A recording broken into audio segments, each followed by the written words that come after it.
The audio tape you are about to hear was produced by Werner, Erhard and Associates, an education and communications enterprise which creates and delivers transformational programs. Transformation, a method of inquiry into the basic questions of human existence, actually enables and empowers an individual's ability to live and work in the world in an impactful, creative, authentic way. More than 500,000 people worldwide have participated in this inquiry since its inception in 1971. The basic course, known as the Forum, as well as courses and workshops in communication and productivity, are offered by area centers throughout the United States, Canada, Western and Eastern Europe, Asia, and Australia. For information, contact Werner, Erhard and Associates at 765 California Street, San Francisco, California, 94108. This audio tape was recorded at the Daughters of the American Revolution Constitution Hall in Washington, D.C. Thank you. Well, I wish I could do as warm a welcome, but my welcome is with all my heart. So thank you very much for being here. It's a real privilege for me to be able to be here and be with you. We've really had a remarkable breakthrough recently in this work, what amounts to a major breakthrough in the possibility of the value of the work and its impact on the effectiveness of living and on the quality of life for people. And I recognize as I go through these periods in this work where things become very creative and new possibilities open up that I owe a great deal to a lot of people, that the opportunity for this work, really being able to do it at all, is a product of an enormous amount of support from a lot of people. Really, the work is possible out of those interactions and relationships and actions that people take with their lives, kind of like keeping their necks stuck out, living at risk, so to speak. The setup isn't so good when I stand on a platform and speak because it looks like a lecture or a talk or something like that. And I wanted to be clear about the nature of the evening tonight. The nature of this evening is really in the nature of an inquiry. We're going to use the 3.5 hours that we'll spend together to inquire into certain issues. And the issues into which I'd like to inquire are not the issues with which we're ordinarily concerned. In the normal course of events, we have this everyday way of being in the world. We have these everyday concerns, our relationships, our health, our work, our jobs, our finances, our children and their lives, our friends and their lives, the world, the nation. Tonight's an inquiry into something which underlies all of that, something underneath those concerns which we have, which I'll call our everyday concerns, those concerns about our everyday way of being in the world.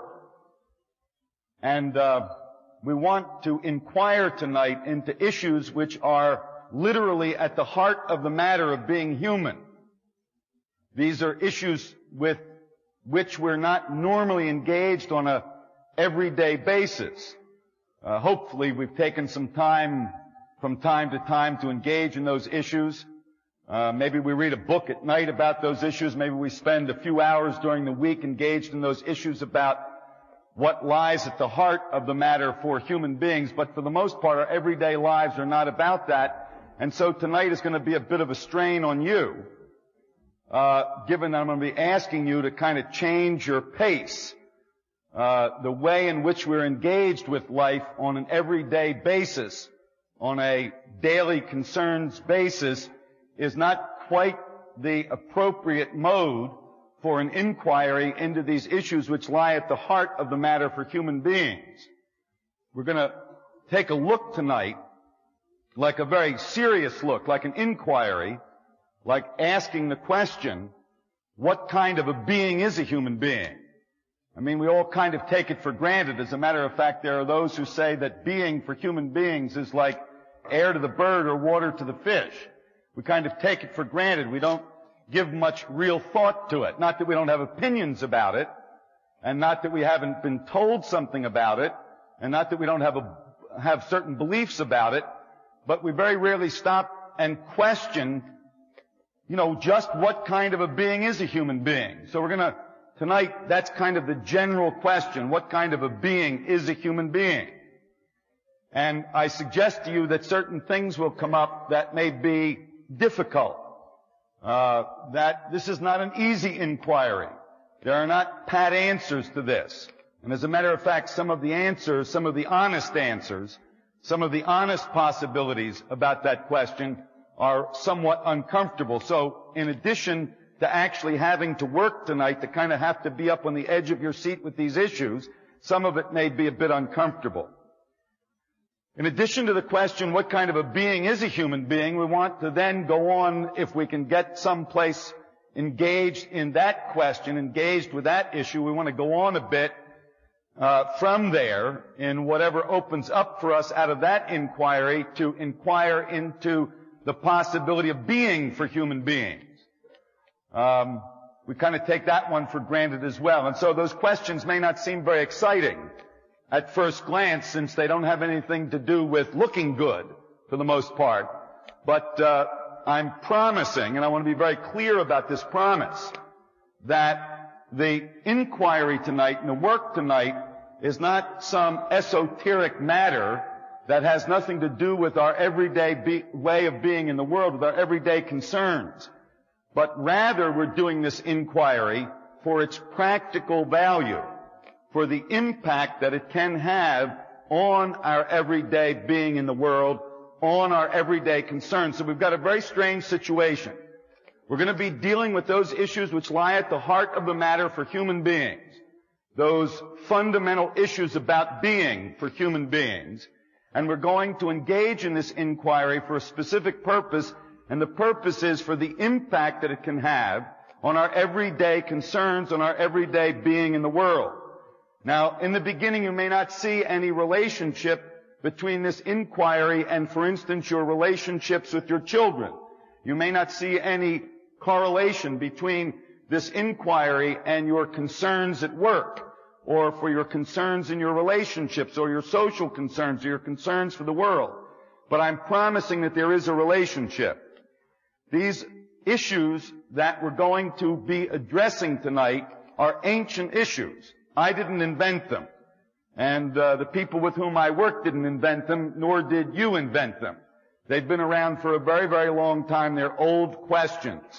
They're questions that came along with being human. They're questions that came along with our civilization.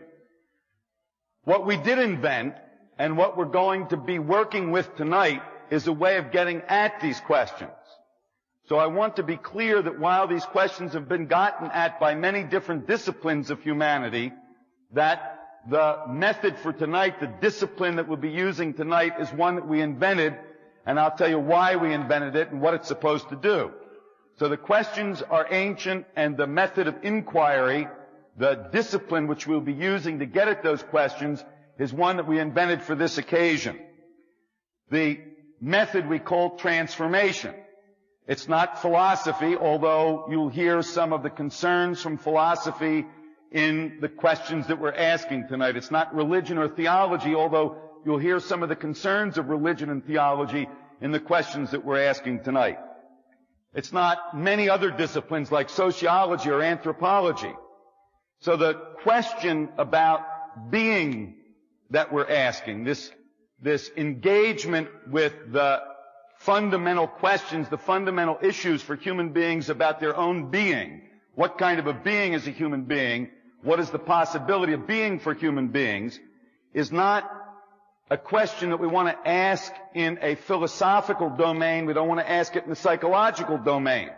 So tonight is not about psychology or a psychological approach to these questions. It's not anthropological, nor is it historical. We're not trying to get at the being of human beings in a historical domain.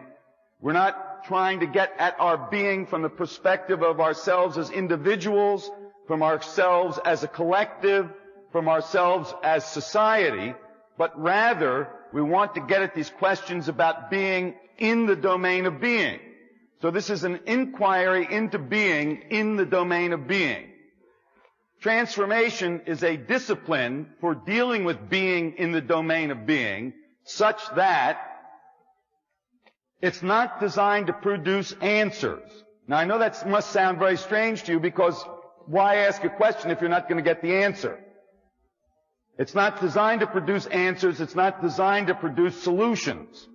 It's not designed to give people a prescription for living. It's not designed to produce a recipe for getting the things out of life that you want.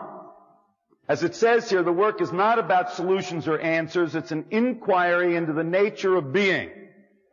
In the process of this inquiry, insights show up that profoundly impact the quality of our lives. So that's the nature of transformation. This particular way of getting at these questions does not produce answers, does not produce solutions, does not produce recipes, does not produce prescriptions. What happens is that certain insights occur, even though you don't get answers, certain insights occur in the process of this inquiry, using the invention, transformation, to get at these questions. Certain insights will show up for you. Now, the insights don't show up necessarily as I see something I didn't see before, because that would be kind of like an answer.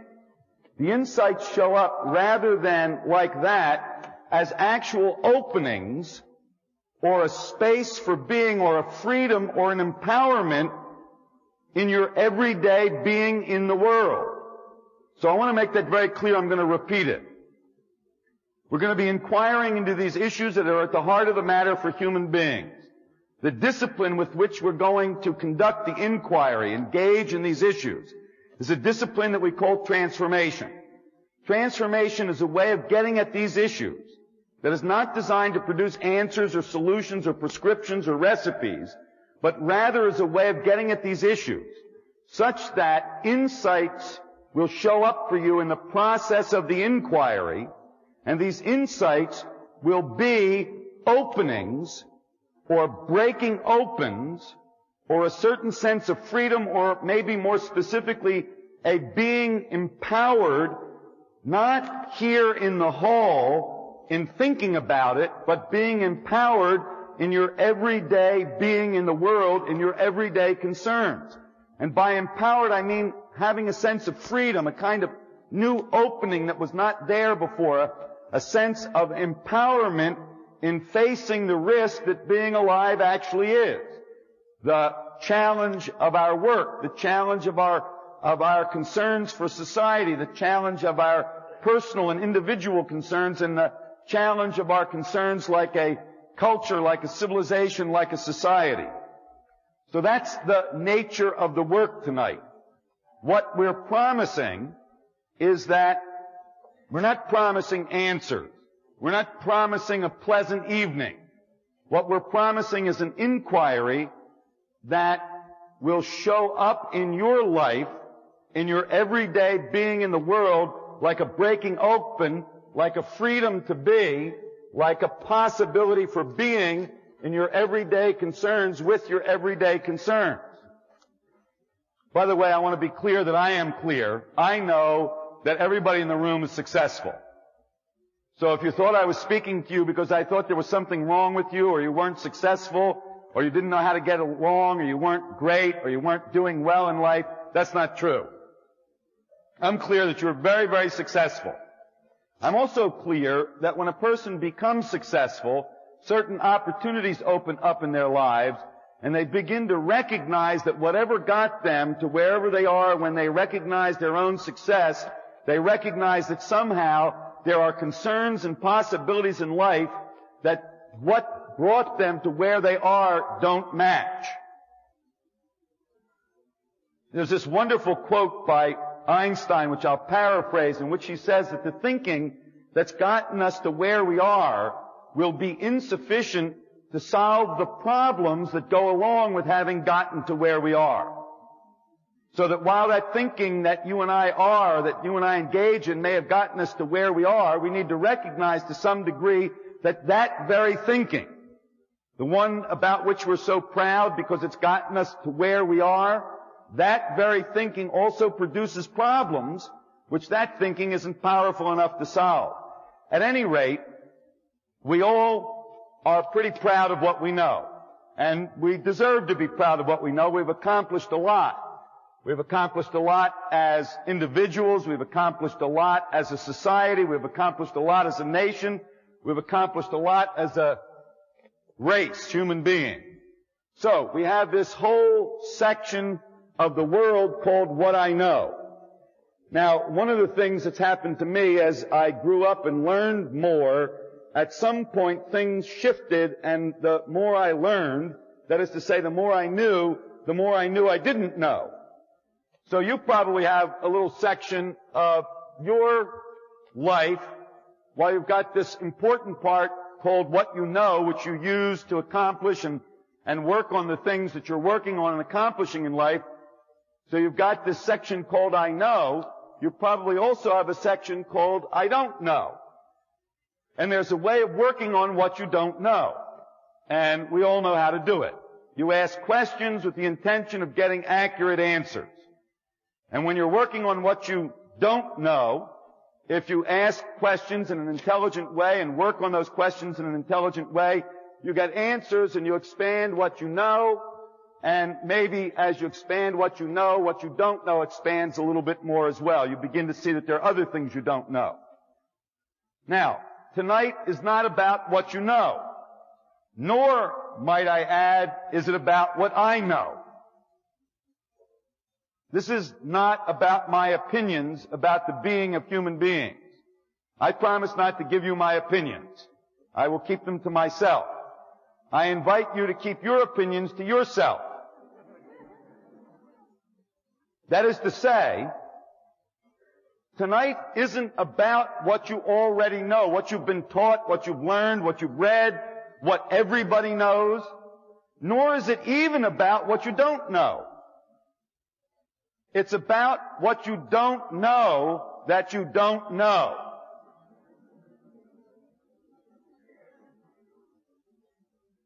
Now, very few people know anything about what they don't know that they don't know. So I've spent a good part of the last 14 years of my life struggling with the issue of what I don't know that I don't know. Now, I don't know much about it either, even though I've been struggling with it for a long time, but I know something about it. One of the things that I know about it is the kind of questions, the kind of relationship that you and I have with what we know and what we don't know has no power in the domain of what we don't know that we don't know. So what you and I are good at, which is knowing and finding out when we don't know, what you and I are good at, which is both knowing and finding out when we don't know, none of that skill, ability, none of that experience is of much value when you begin to deal with what you don't know that you don't know. Particularly, for example, asking questions to get the answer doesn't work in the realm of don't know that I don't know. You see, we could say that we were blind to this, that this is our blind spot. And I give you the example and ask you to consider the example that asking questions to get the answer, which we're all very good at, dealing with questions for which we want the answer, which we're all very good at, isn't very powerful in dealing with what you don't know that you don't know. There is, however,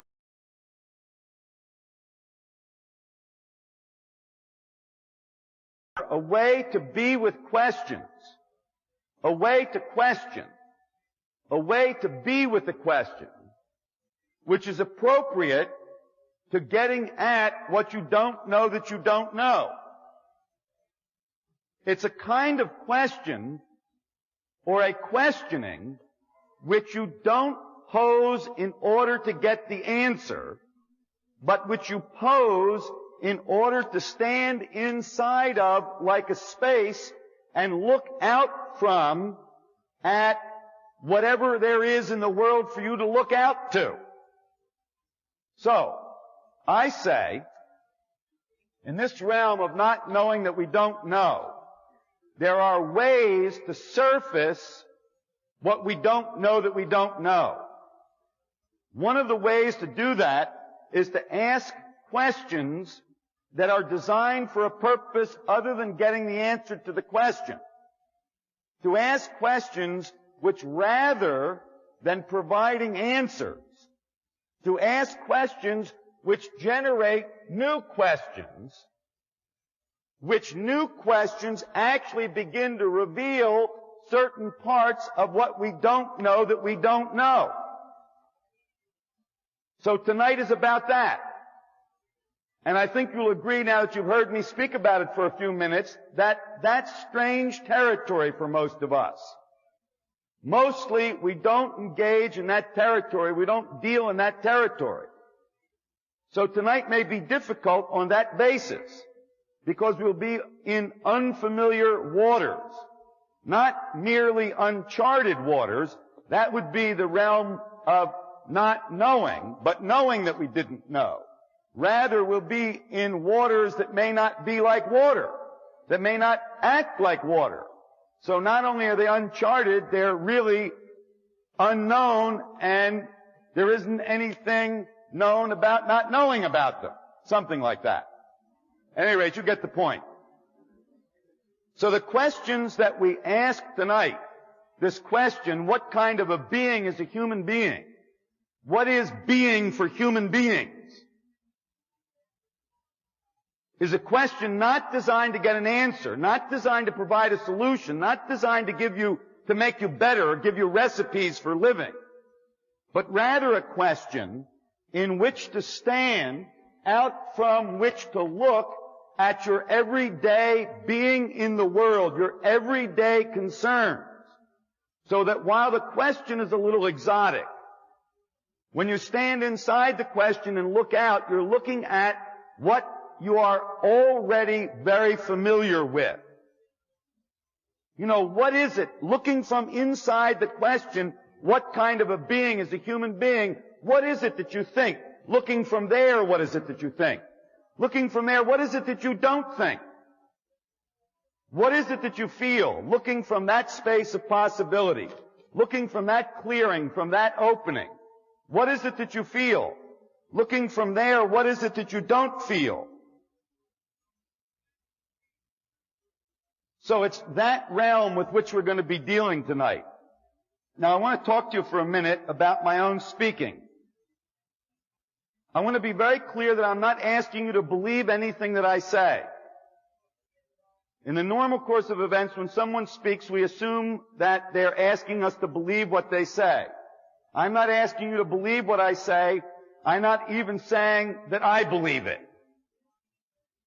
But I mean what I say. I'm not saying it to fool you. I am committed to what I say, but I'm not pretending that what I'm saying is true. And so you are relieved of the burden of having to figure out whether or not you agree with what I'm saying. Because I'm not telling you that it's the truth. I'm not asking you to agree with it or to believe it. I'm simply asking you to be with it. So that if I say something, I'm inviting you to consider it like a possibility. I'm inviting you to stand inside the possibility of what I'm saying and look out from it for yourself at your everyday being in the world, at your everyday concerns, at the stuff about which your life is composed. So while I mean what I say, and I'm committed to what I say, and I'm accountable for what I say, I'm not asking you to believe it, nor am I attached to it. I am also willing to give it up if, when looking out from it, and looking into my own life and my own concerns, something opens up for me. I suddenly become aware of something about which I wasn't even aware that I wasn't aware. And some new possibility arises. I'm not stuck with what I'm saying to you. Now, while I'm not asking you to believe it, I'm also not a guy in a diner. A lot of people don't know about a guy in a diner, so I'm going to tell you. When I was growing up here on the East Coast, my family took trips to visit people, and they were often long distances, and given the kind of family in which I grew up, the discussion would often go on until late in the evening. Very late for a guy as young as I was. And we would drive home oftentimes very late at night. Oftentimes nights like this when it was raining or snowing or nasty. And diners, as far as I knew, were places that you stopped late at night to get a cup of coffee so you could stay awake while you were driving. And at my age, I couldn't let anybody do anything without my being there, so I always had to go in with them. And I learned about guys in a diner. Guys in diners, late at night, like I'm describing to you, are usually fairly lonely because there are not a lot of customers late at night. And they don't have anybody to talk to, and they just love for someone to stop in because then they've got somebody to talk to. And, you go in, you're the only person there, and you sit up at the counter and you have your cup of coffee and whatever else. And you find out that this guy in the diner, the guy behind the counter, knows everything about everything. There's nothing about which he does not know. He knows what the president ought to do about the deficit. He knows what the country ought to do about its international relationships. He knows what you ought to do about your marriage. He knows what kind of work you ought to do and how, whatever kind of work you are doing, you could do it better. He knows something about everything. So, with regard to the issues about which we're dealing tonight, while I am not professing to tell you the truth, while I'm sharing possibilities which I'm inviting you to entertain, I'm also not a guy in a diner about this. I've been doing this work for 14 years with an enormous record of value for those people who have participated in the work. So, a little bit, I like what Wittgenstein said about the work that he was doing. He said, my propositions serve as elucidations in the following way. Anybody who understands me eventually recognizes them as nonsensical when he has used them as steps to climb up beyond them. He must, so to speak, throw away the ladder after he's climbed up on it. He must surmount these propositions, then he sees the world rightly. So I'm inviting you to climb on my conversation with you tonight, climb up on it in your own listening. Stand up on top of what's being said. Stand up on top in your own listening. Stand up on top and look out for yourself. This is really about doing your own thinking. Thinking for yourself. And this notion about thinking for yourself is not what one ordinarily thinks of as thinking. So I want to be clear about that. What I mean by thinking for yourself, and what these kind of people who we quoted on the board meant by thinking for yourself, doing your own thinking, is not that ordinary thing which we call thinking. You know those thoughts that keep going on in the back of your head? That isn't the kind of thinking about which these people were speaking.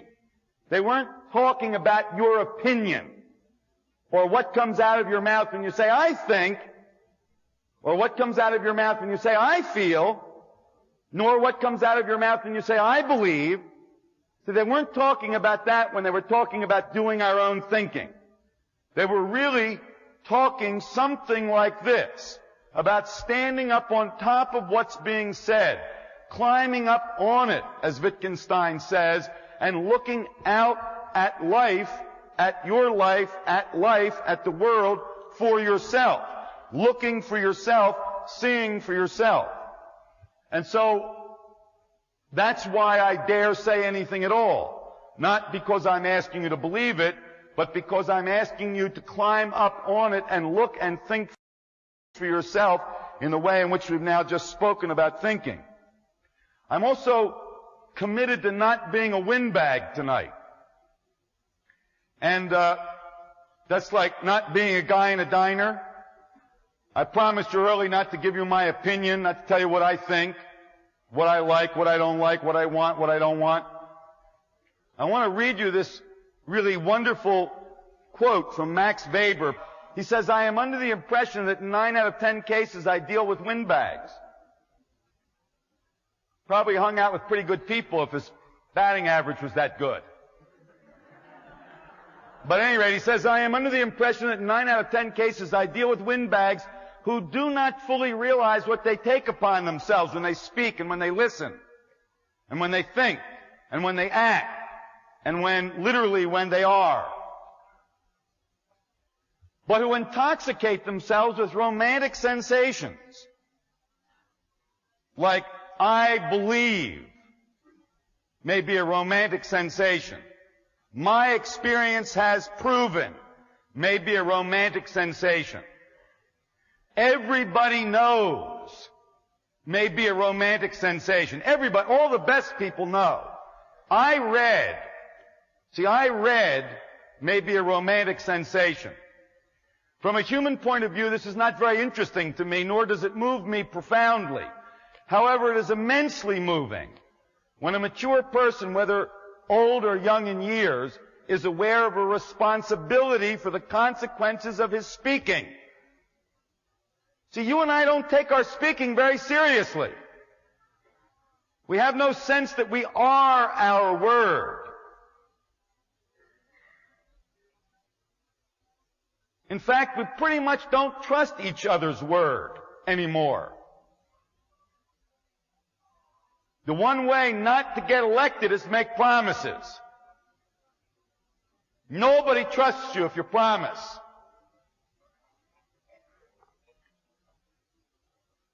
Is aware of a responsibility for the consequences of his speaking, of his conduct, and really feels such a responsibility with heart and soul.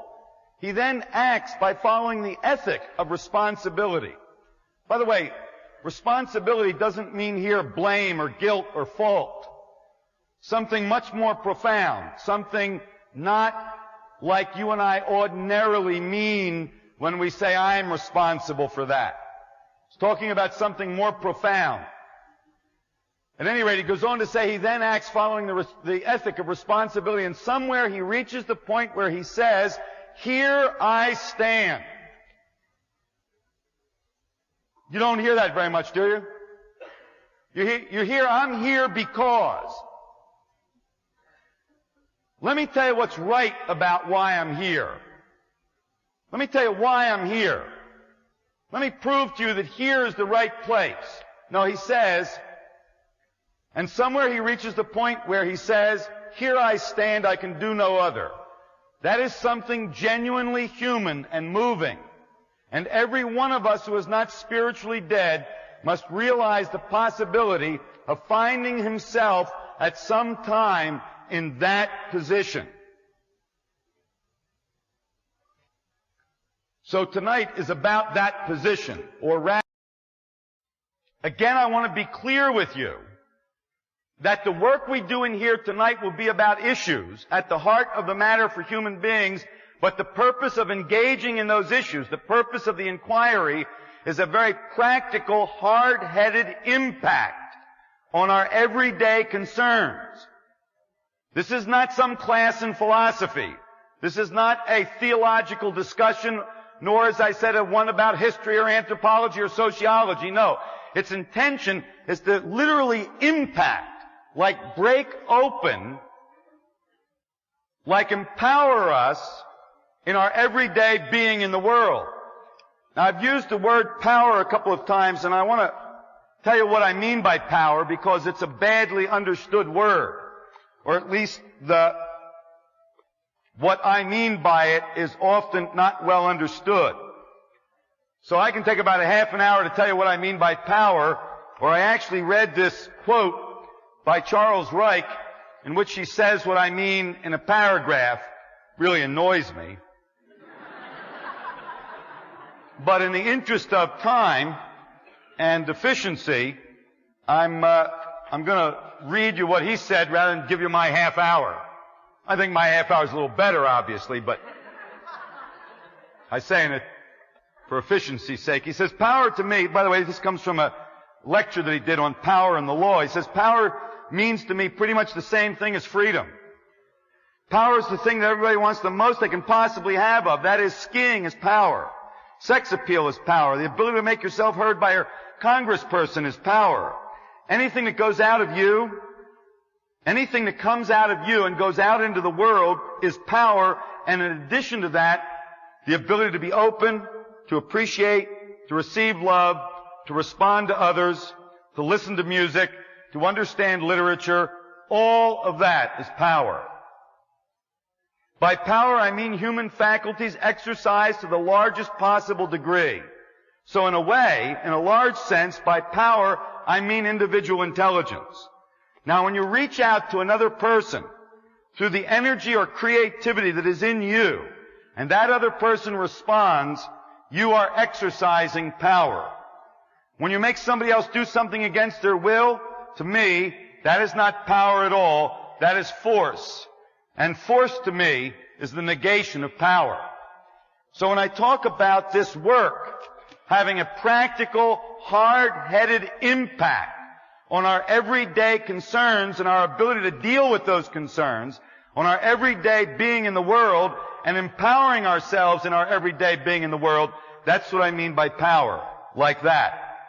Now, dealing with what we don't know that we don't know, this arena, getting at the kind of being that human beings are, is difficult stuff. And I'm going to read you a paraphrase of a quotation by the philosopher Martin Heidegger from Being and Time. He's talking about getting at this kind of being that human beings are. And he says people's kind of being thus demands that any attempt to get at that being constantly has the character of doing violence, whether to the claims of the everyday interpretation or to its complacency and its tranquilized obviousness. So he's talking about a particular kind of violence. He's talking about the kind of violent Gandhi was. He's talking about the kind of violent Martin Luther King was. A violence to the claims of the everyday interpretation, what you already know, what common sense tells you, what's clear for you. So tonight, in order to really participate in this, you're going to have the courage and the fortitude and the commitment to a kind of ruthless honesty and a compassion for the value that human beings might possibly be, required to do violence to what you already know to be true. That which you believe, that which is your opinion, that with which you, literally, that with which you identify.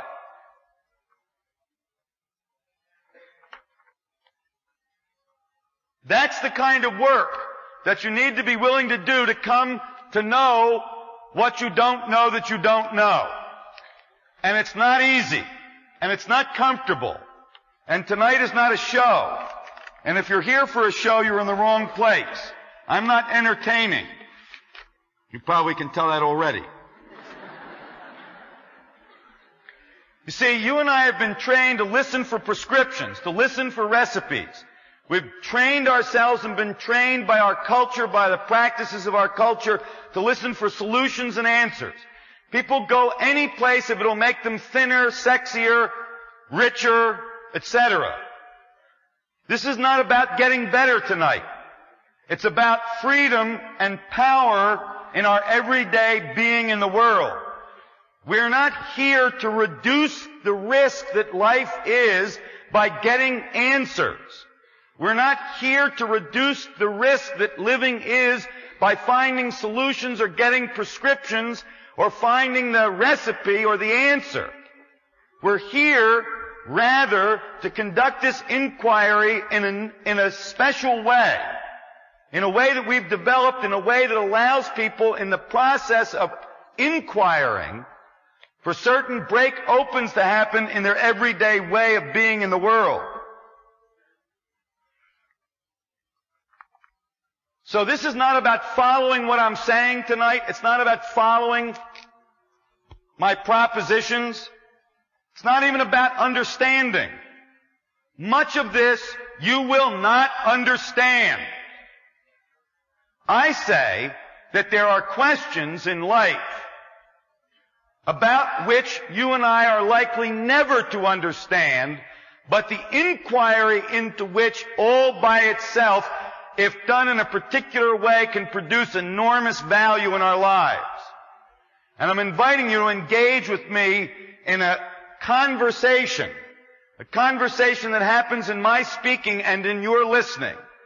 And your listening is not passive. Not in an inquiry, it's not passive. Not when I'm inviting you to consider possibilities. If I'm talking at you, then you may listen passively. But tonight isn't about passive listening. It's about being up on the edge of your seat with regard to these issues.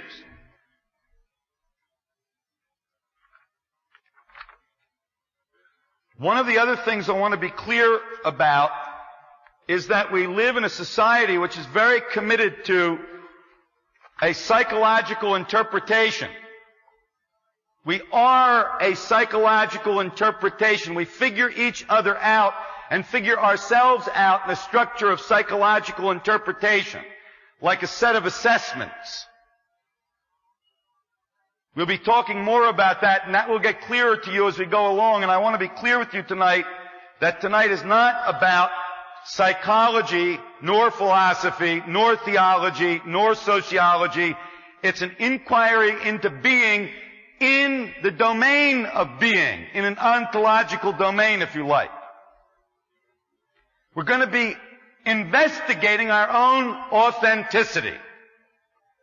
We're going to be coming to grips with our own authenticity, the nature of our being.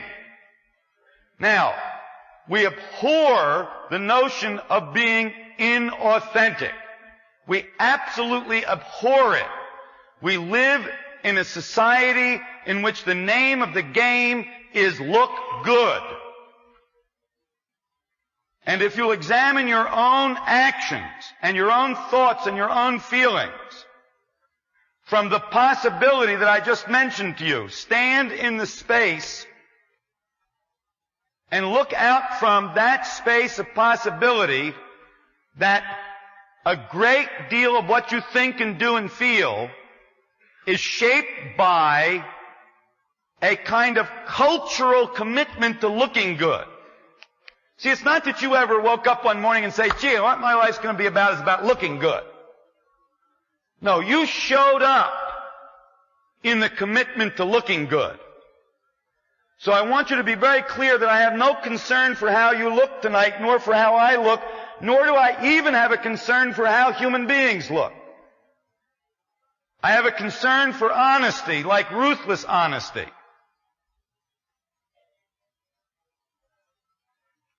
And I'm going to invite you tonight to take a ruthlessly honest look at our own inauthenticity. Like I said, we abhor any possibility of being inauthentic. And that makes us inauthentic about being inauthentic. So we are essentially a cover-up for our own inauthenticity.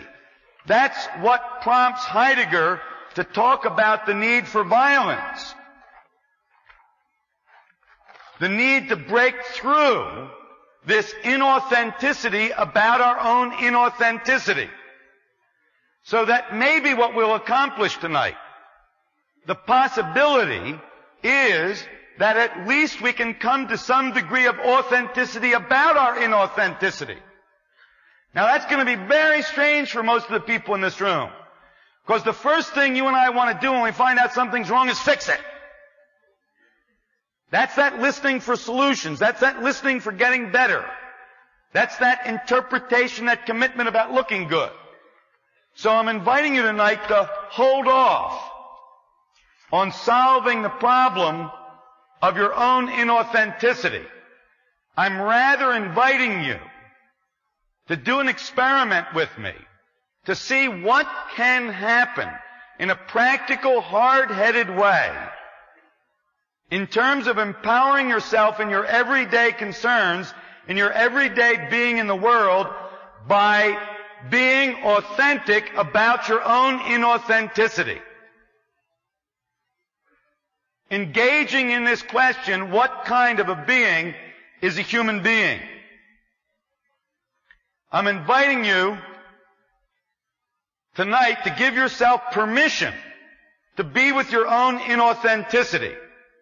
Because the beginning of this evening is really devoted to coming to an authenticity about our own inauthenticity.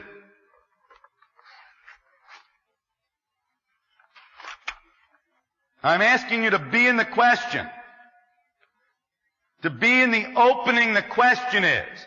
To be in the clearing of the question and the possibilities we examine.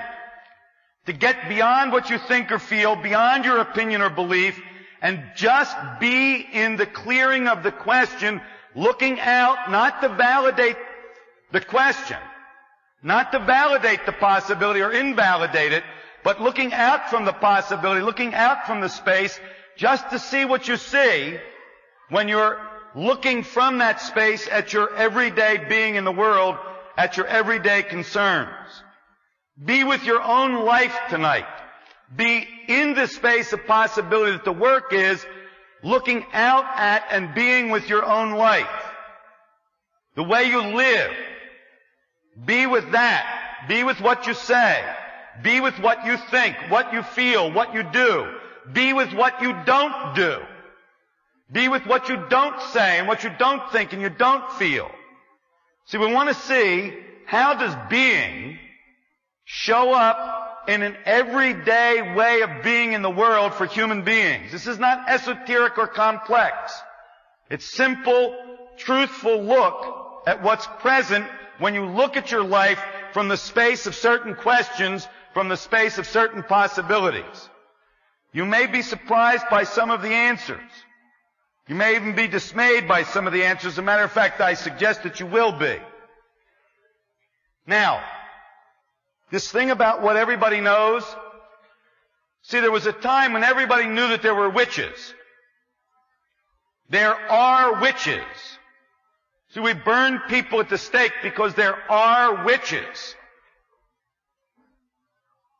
Lots of very terrible things have happened in our civilization and our society because of certain things which are so. Now, by now, you and I all know that witches don't exist. It's a superstition. We've stopped burning people for being witches. But I want you to consider something. First off, I want you to see that superstitions are very powerful. And they're only powerful, superstitions are only powerful when they're not superstitions. You see, if I say that a black cat walking in front of me is bad luck, the black cat as an is will determine my behavior. That's real power. Or more accurately, that's real force. So I'm inviting you to consider the possibility of the enormous power that superstition has, and then further to look at the fact that a superstition is only a superstition when it is not a superstition. A superstition is only a superstition when it's an is. The black cat walking in front of me is bad luck. And all of those things in my life which are so determine the conduct of my life. Not only the conduct of my life, but in many ways the quality of my life. But suppose you don't say, more accurately, you aren't that black cats are bad luck, and you aren't even that black cats are thought to be bad luck, but who you are is black cats being bad luck's a superstition. Now, I say that that's a remarkable insight. I say that it is a remarkable insight, and it begins to give you certain insights into your own life when you recognize that superstitions have enormous force in people's lives. They determine the options with which people live. And that a superstition can be disempowered, unforced, by simply recognizing it as a superstition. And that any step in the direction away from towards superstition gives a person more and more freedom to be, more and more freedom to live, more of a breaking open of possibility, more empowerment. So I'm saying that if there are things in your life which are for you and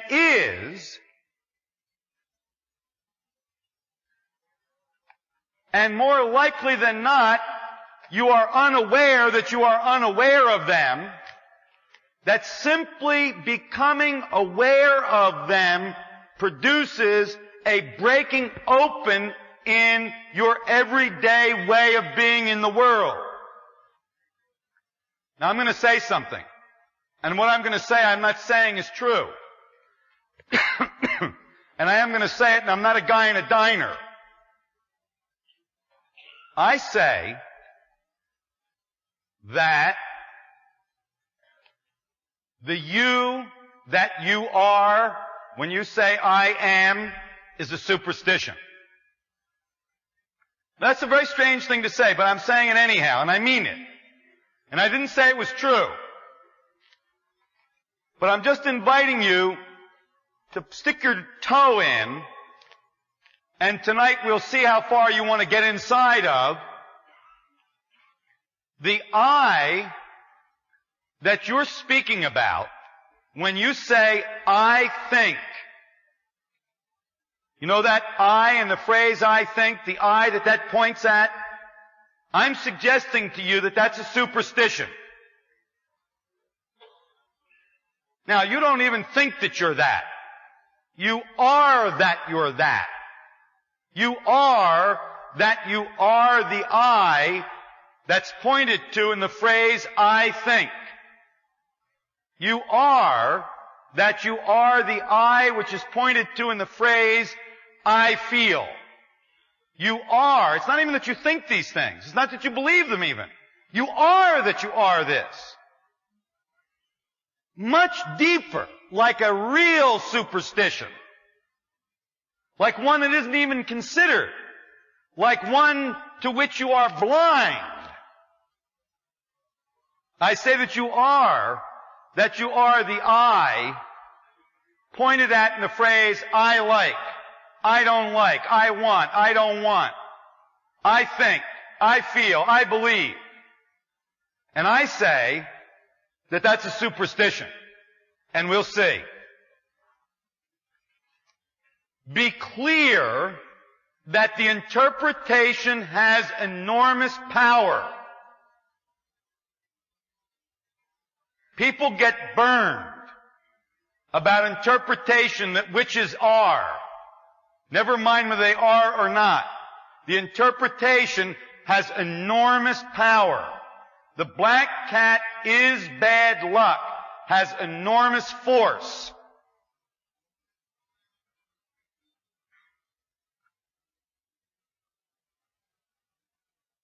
So what is it that drives our life? What is it that drives our identity? That's the question at which we're going to look. What kind of a being is a human being? See, most of us don't give much thought to it because we think it comes with the territory. We think, yeah, I'm a human being and I'm using being to get along in life. I mean, I'm a human being and I use all those faculties that human beings have to accomplish the things I accomplish in life, to conduct my relationships, to do my job, to pursue the concerns I have in life. Well, there's some bad news about that. You see, human being was here before you ever showed up. Human being was here before you were ever thought of. Maybe, just maybe, human being, because it was already here and already had a direction, already has a thrust, already has a scope of possibility, just maybe human being is using you. See, I know that you and I live that we're using being.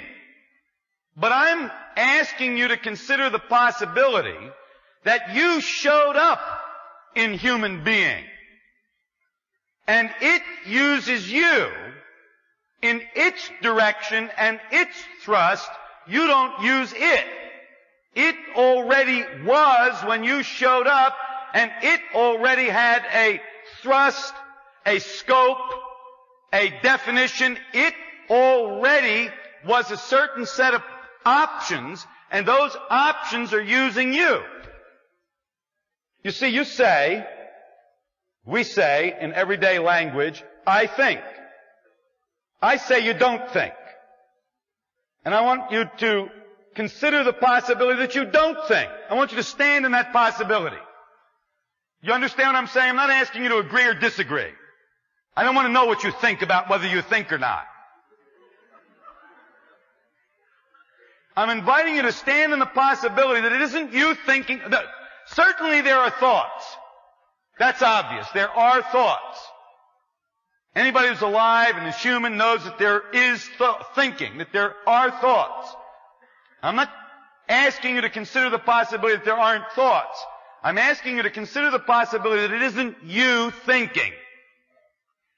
I'm asking you to stand in the possibility that it thinks and you have the thoughts.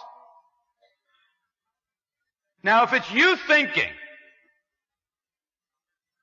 if you're really committed to that it's you thinking, then you stop thinking. You notice you can't do that. That's because that isn't you thinking. It thinks. And you have the thoughts it thinks. And you live the superstition that you think. But you don't think, it thinks. And one of the things that it thought up is you.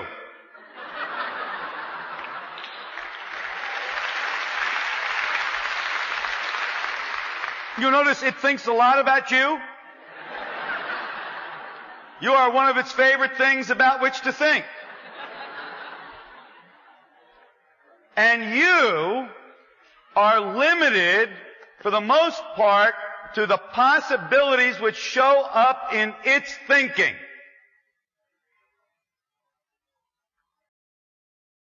So I'm inviting you not to consider the validity of what I just said. I truly don't care what your opinion is.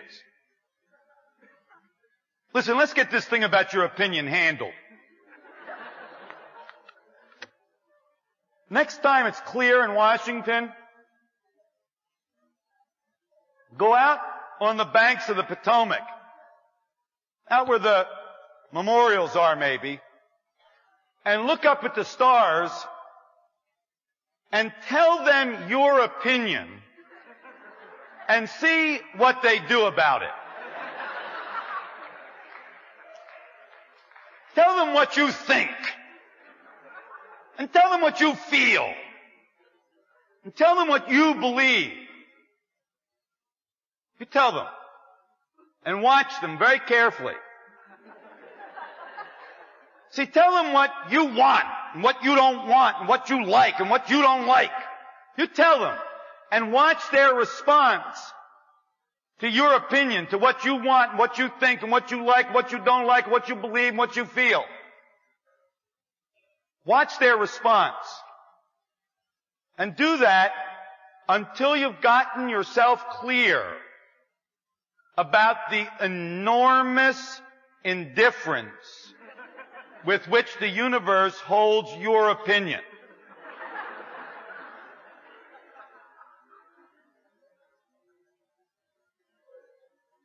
If you do that honestly, and I know it's kind of funny, but if you do that honestly, really honestly, it'll cure you of being a windbag. You'll stop being a guy in a diner. I invite you to contrast the enormous difference between the universe's concern for your opinion and your concern for your opinion.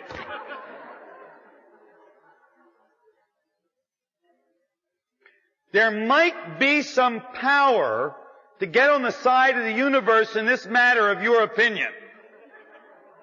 Really? Not only that, but I promise you that if you do the exercise and do it honestly and authentically, that it will begin to reveal something which you don't know that you don't know. When you begin to find out that the universe is profoundly and enormously indifferent to your opinion, to what you think and what you feel and what you believe and what you like and what you don't like and what you want and what you don't want, it begins to open up the question, well, what is it that the stars will move for? For what that I got would the stars move? I say that that's missing, like we don't know that we don't know about that issue.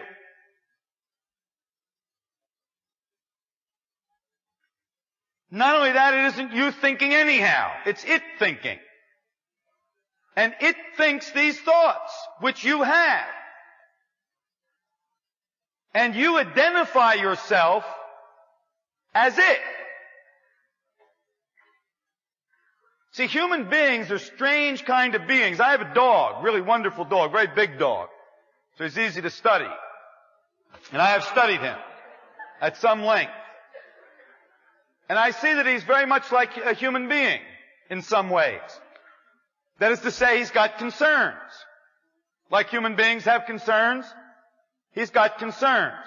He's concerned with food. He's concerned with getting scratched behind the ear. He's got various concerns like human beings. But there's one concern which the dog doesn't have, which is the all-consuming concern for the kind of beings a human being is. See, whatever kind of a being the dog is different than the kind of being that a human being is. And I know they're biologically different. I know they're theologically different. I know they're psychologically different, but I'm concerned with the difference in being. So the dog is a being who has no concern, not no concerns, because he's damn concerned about food and getting scratched behind the ear, like many of us. What's different is that he has no concern for his own identity. And you are only concerned for your own identity. That is to say, you never have a concern like a concern. It's always tied up with your own identity. You aren't even ever just hungry. It always tells you something about yourself. And every one of your concerns is really a concern for your own identity. When you're hungry, you're more interested in the I than the hunger. It's really appetite, obviously. But our appetites use us. You don't have an appetite. The appetite has you. Now you stand, look, I didn't tell you that what I said was true. And I can hear you listening. You're listening. No, I don't think that's true. Nobody asked you.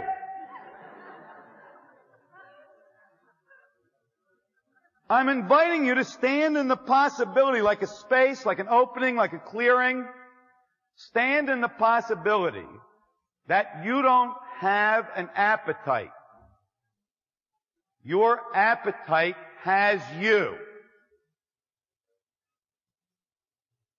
And for the most part, those things with which you are concerned, like I want, I like, I don't like, I don't want, they are not your concerns, they are its concerns. And those concerns have you, you don't have them. Now I'm inviting you to stand in that possibility and look out at your everyday way of being in the world. Is it, I have a job, or does your job have you? Now honestly. See, I don't want you to get the answer. I want you to look out from the possibility that our work, that our relationships, that our families, that our beliefs, that our wants and don't wants have us, rather than the other way around. That it's not that you think, even though it thinks you think. It's really it thinks, and you have the thoughts. It's not you feel. That's a superstition. I'm inviting you to consider the possibility that it feels. And you have the feelings it feels, and those feelings use you. It is using your life.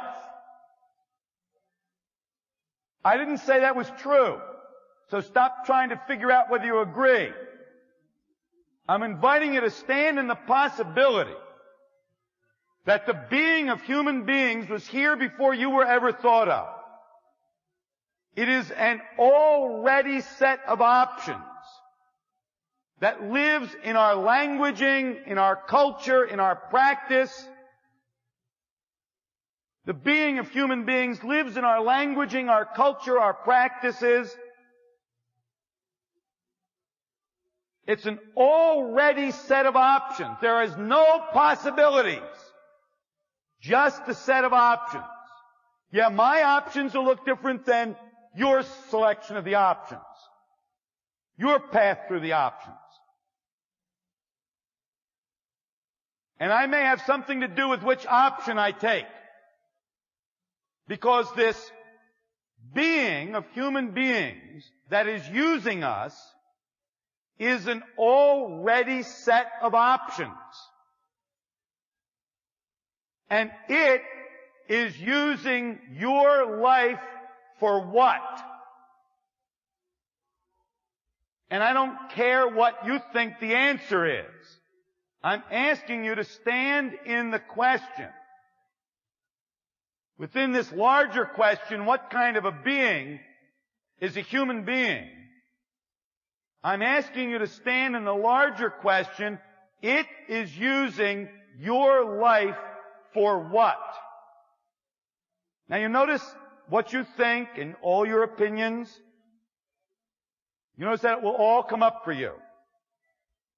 And I'm asking you to put those aside for the moment. And have the courage just to live in the question like an open question, not a question looking for an answer. Not a question with an answer, but like an open question. Stand in the question, stand in the space of possibility, the opening, the clearing. It is using my life for what? Stand in there and look out at your everyday being in the world. Stand in that question and look out at you waking up in the morning. Look out at your getting ready for the day. Look out at your showing up wherever you show up during the day. Whether it's in your home or in your office, with your children, with your spouse, with your friends. Look out from the question. from the opening, what is it using my life for? And look at your everyday being in the world. What is it using your life for? Again, I'm not questioning for an answer. We're not looking for information here.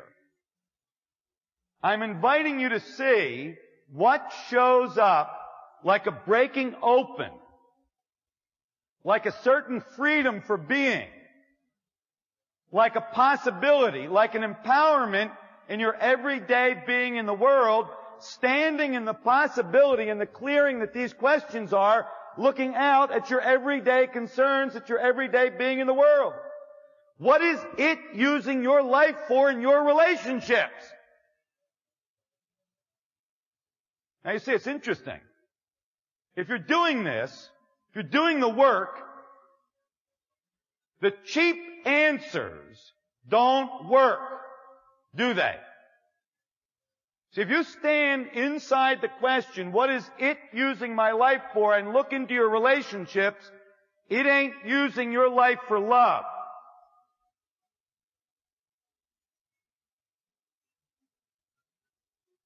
That doesn't come very easily there.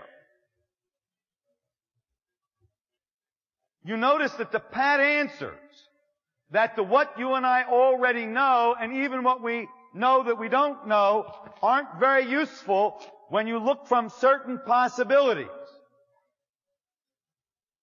Because we're not getting at what we're ordinarily interested in getting at. Please don't think I didn't say you don't have options. You do have options. I want to make a clear distinction between option and possibility. I said that there is no possibility. I didn't say that there weren't any options. When you showed up, human being was already a certain set of options. And you think, and you feel, and you speak, and you act, and you live in that set of options that was already before you were even thought of. So that there is no possibility for being, for human beings. There are only options within the possibility you inherited. If you travel on airplanes enough, you finally wind up reading the magazine. Because eventually you've read everything else. And in that magazine they have puzzles. And if you don't fly in airplanes that much, if you have children, your children bring puzzles home. One of the puzzles in all airplane magazines, and which all children bring home, is the puzzle of the 9 dots. So this is a puzzle in which there are 9 dots on a piece of paper, or a blackboard in this case, and your job is to connect the 9 dots, all 9 of them, with 4 straight lines without ever picking your pencil up from the page, or in this case, your chalk from the chalkboard. So there are many options. So while there are many options for the attempt to connect the 9 dots with 4 straight lines without lifting the instrument from the surface, while there are many options, there is no possibility of doing it. Many options, no possibility. And whatever is using you, the options which it provides for you are the only game in town. What is it up to? What is it that it's after? Why does it think the things it thinks? Why does it think those things which we have as thoughts? Why does it feel those things which we have as feelings? Why does it believe those things which we have as our beliefs? Why does it act in those ways which we wind up having as our actions? Why does it explain the actions it takes in the way in which it explains them, which we wind up with as the explanations which we have. Why does it like this and not like that? Why does it want this and not want that? What's it driving after? Where is it going? What is the possibility which it is in which there isn't any outside of? There are only options in the possibility that we inherited when we showed up as human beings.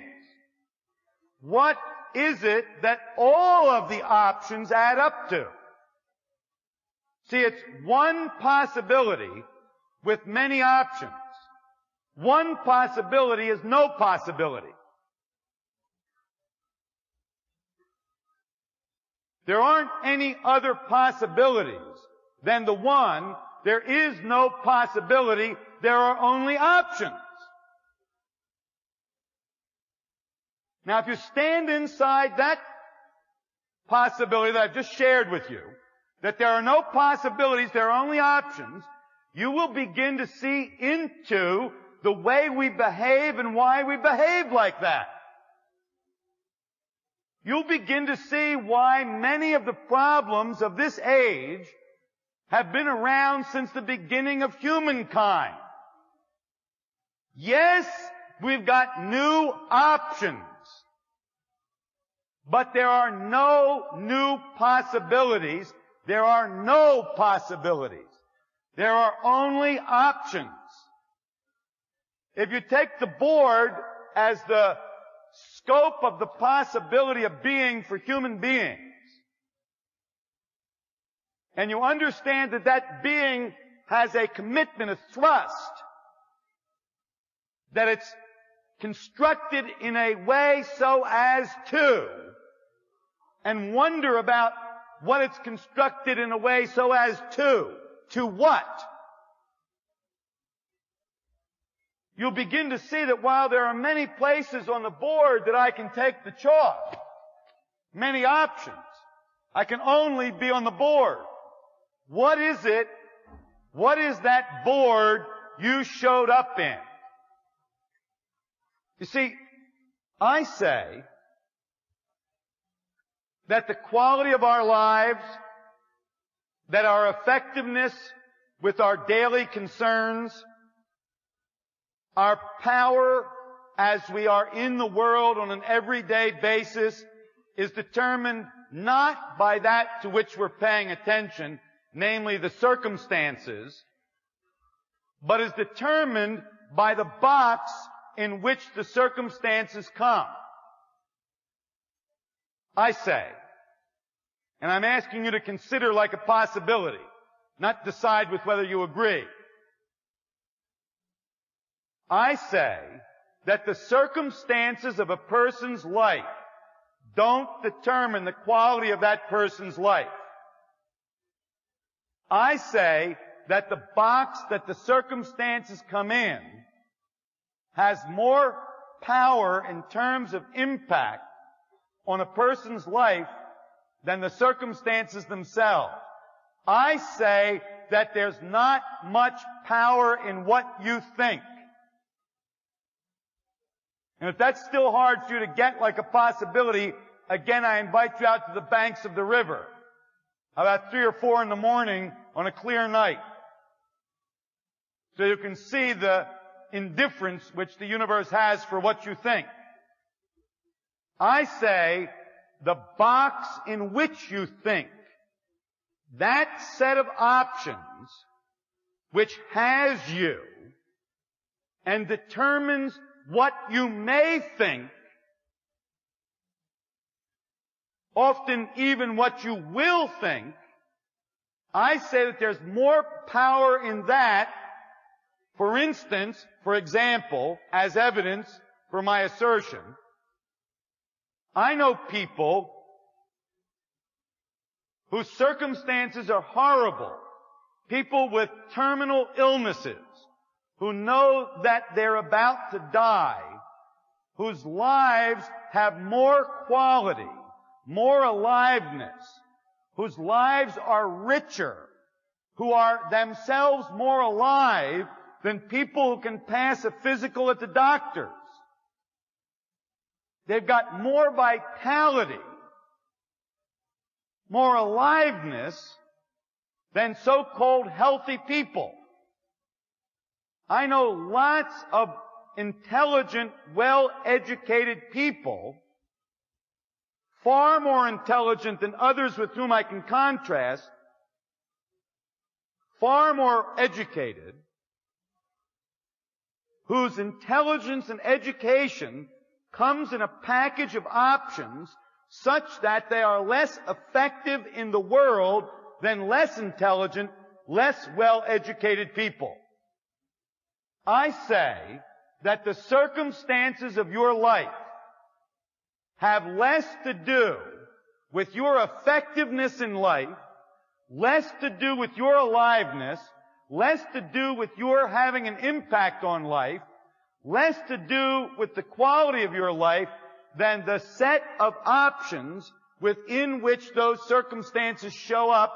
That is to say, less to do with all of that than the interpretation, or rather the structure of interpretation which you are, has to do with the quality of your life and your effectiveness in your life. And I also say that you and I give almost no thought to that. We're very thoughtful about our circumstances, very thoughtful about the facts about ourselves and our lives. And we give almost no thought. In fact, we're unaware that we're unaware that we live in a structure of interpretation, in an already set of options, and we only think what's allowed in that set of options. So if you stand over a maze and you put the rat in at one end and there's food at the other end, there may be many ways through the maze. Many ways of getting through the maze. And the rat has the sense of lots of possibility. Except when you stand over the maze and look down, you can see, well, there are many options. You can go through the maze like this. You can go through it like that. There's no possibility. There's only the maze. What is the maze in which we showed up? You and I showed up as human beings. We showed up in the being of human beings. What is the being of human beings designed for? To what is it committed? Where is it going? What is it using your life for? And it is using your life. Its thoughts use your life. Its appetites, its I wants, its I likes, its I thinks, its I feels is using your life. For what is it using your life? What is it using your life for? Can you forego getting the answer right away and just stand in the question, what is it that being, the being of human beings that I showed up in, what is it that it uses my life for? You notice it gives you a totally different cast, a totally different view of your everyday being in the world, of your everyday, your interaction with your everyday concerns.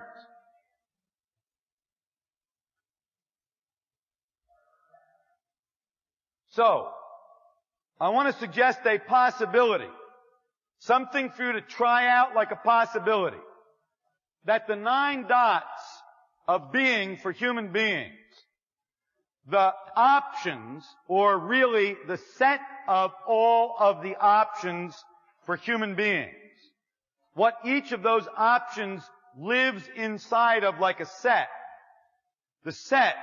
the being of human beings is about survival. And what it's using your life for is survival. Now, you don't have to do anything with that for the moment. It's just a possibility.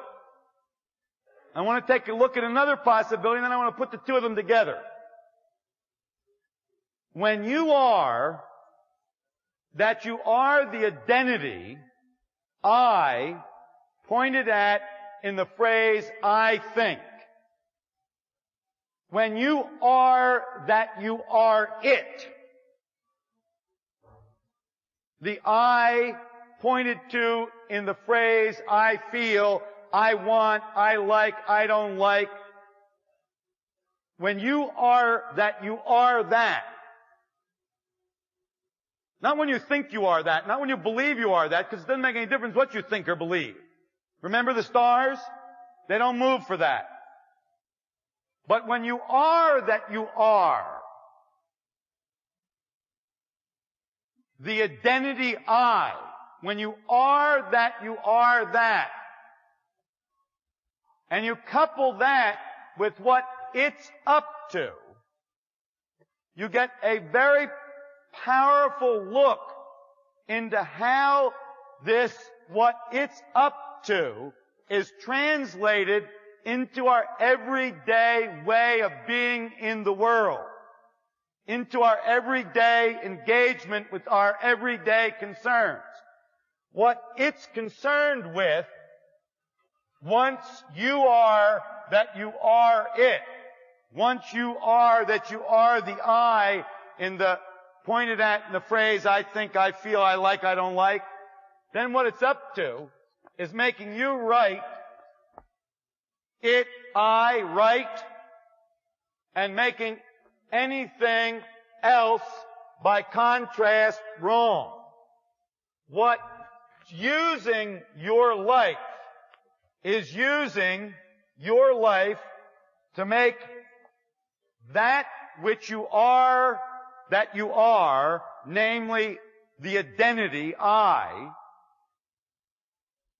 It's using your life to make sure that I dominate anything or anybody, and maybe just as importantly, that I avoid the domination of anybody or anything.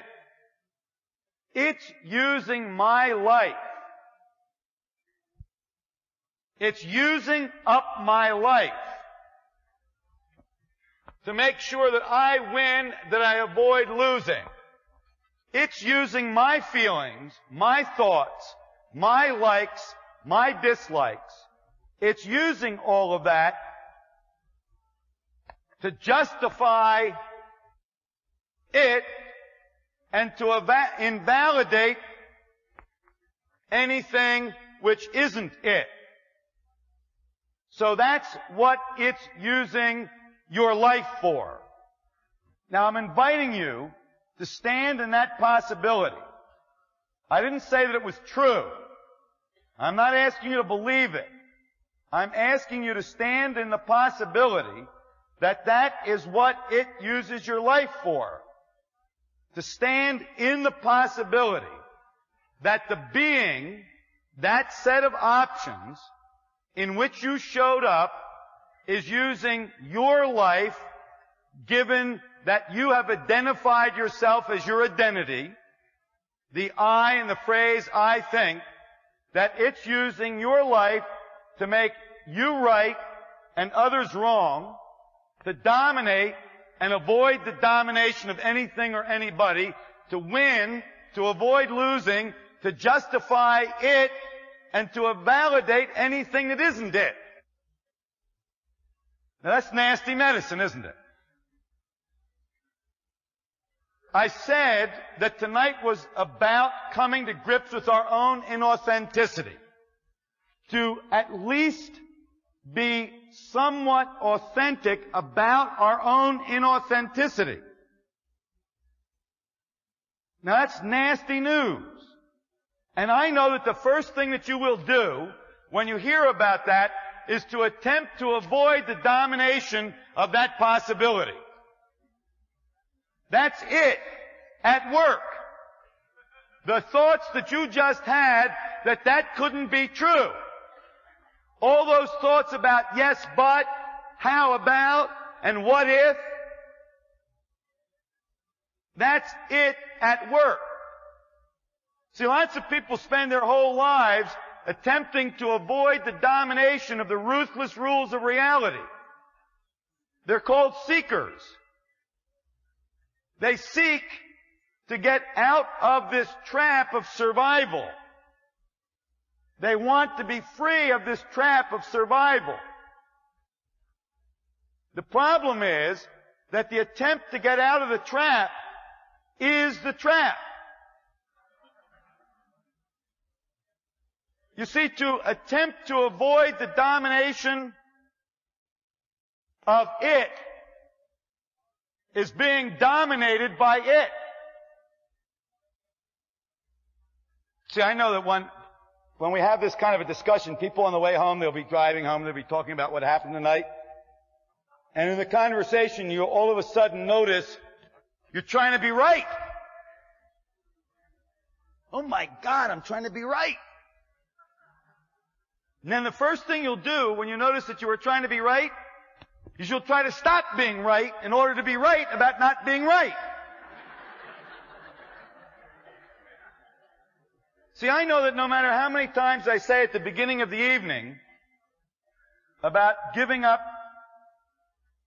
trying to hide our inauthenticity, no matter how many times I speak at the beginning of the evening about not trying to get the answer, about not using the evening to get better, about not using the evening to get a solution, about not using the evening to improve yourself. No matter how many times I say that, no matter what we talk about, you stick it in the mall called, how can I be better and improve myself? So if in fact you begin to discover the power that your own inauthenticity has over you, the power that it has, the force that it has, that it exercises, and you begin to discover that, the first thing people want to do is to avoid it. But that's more of it.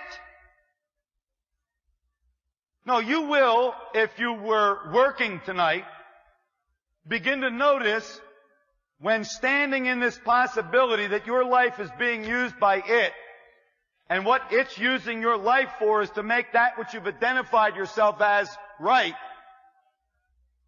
to avoid the domination of that which you've identified yourself as, to avoid its being dominated by anything or anybody.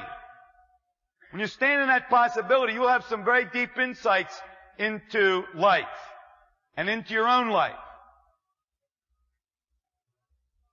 I say that there's an enormous power in being authentic about our own inauthenticity. I say that there's real power, and that power shows up in our everyday being in the world like a practical, hard-headed impact on our effectiveness and on the quality of our living.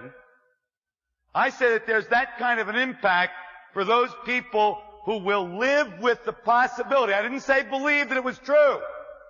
I say live with the possibility.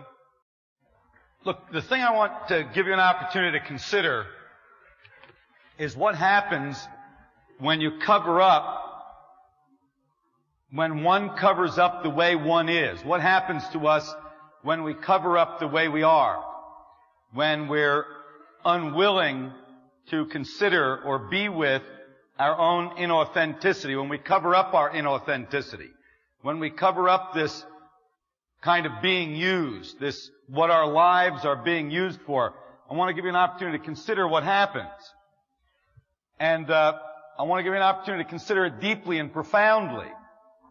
There's a kind of resignation which occurs, a kind of being stuck with this being used by when we're unwilling to take a look at it. The single most powerful characteristic about human beings, for those people who actually look at and come to engage with the questions in which we're engaged tonight, is this aspect of covering up and the resignation that goes with it. when you cover up the options which are using you, you've really resigned yourself to those options. And I'm asking you to take a look at that for yourself. That when you're being used, if you cover up being used, you're then resigned to the being used. So the very fight, the very struggle against the unwillingness to look at our own being used leaves us with a kind of resignation to those options which are using us. It's only in coming to confront our own inauthenticity, only in coming to confront that it isn't we who are thinking, but it is it which thinks and we who have the thoughts. It's only in confronting that it isn't we who feel, but it who feels and we who have the feelings that it feels, that you're presented with anything other than the resignation.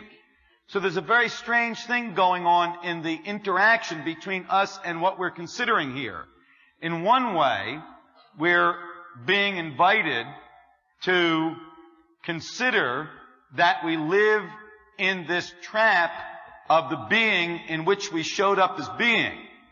And in the normal course of events, we resist that with all of our might. We try to avoid it, try to get away from it, try to keep demonstrating to ourselves that we've got some choice in the matter. Again, I make the distinction between choice and options. I know you've got lots of options, but I'm saying that there's no choice. We've only got the possibility which we inherited, the possibility into which we were thrown. We're thrown to be this particular way. We're thrown into this kind of being that has this particular set of options. And I know that I'm asking you to confront the inauthenticity which we are, the lack of possibility which we are. And I know that it screams against that. It wants to avoid any recognition of its own mechanism, of the mechanism which it is. But in our avoiding coming to grips with our inauthenticity, we really resign ourselves to the inauthenticity. The cover up, the struggle to avoid, the trying to get away, the convincing ourselves that we've got choices. All of that leaves us resigned to the options which are using us. The whole cover up, the whole attempt to avoid the discomfort, the embarrassment, the whatever it is for you that confronting this kind of authenticity is, that leaves you resigned to the inauthenticity. The cover-up itself leaves a person resigned. And if you're with human beings, like just being with them, you begin to see this profound kind of resignation that we are.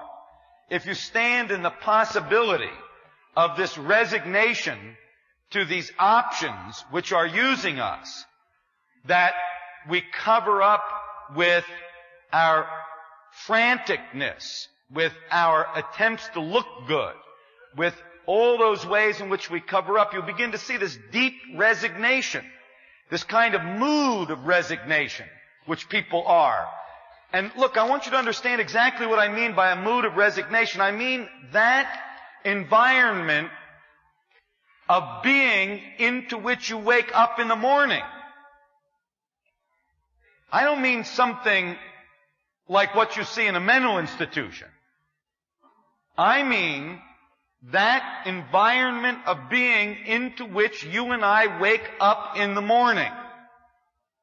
That waking up more tired than we were when we went to bed. That waking up to no sense of freedom, no sense of possibility, no sense of openness, no sense of opportunity, no sense of real joy. So when I talk about the resignation which we are, I'm talking about that mood, if you like, that environment of being which encapsulates us from the time that we wake up. When you're with other people, like in a meeting, stand back for a moment and take a look at the environment of being which is available to them. Is there any sense of possibility? Are they thinking? Are they feeling? Are they speaking out of a sense of the possibility of life, out of the privilege which is to be alive? Or are they really speaking out of this resignation which I'm asking you to confront that we are? This resignation to the options that own us. I say that that resignation, which is the environment of being in which we live, that resignation is held in place by our addiction to looking good, by our absolute unwillingness to confront our own inauthenticity. And by inauthenticity, what I mean is that our lives are being used for the survival of our identity. The I which is pointed at, and I think that our lives are being used for making ourselves right and others wrong. I will bet that every complaint in your life really represents a racket. That you have that about which you are complaining in your life because it somehow makes you right. You watch the way people use their illnesses. You watch the complaints that people have about their work, about their jobs.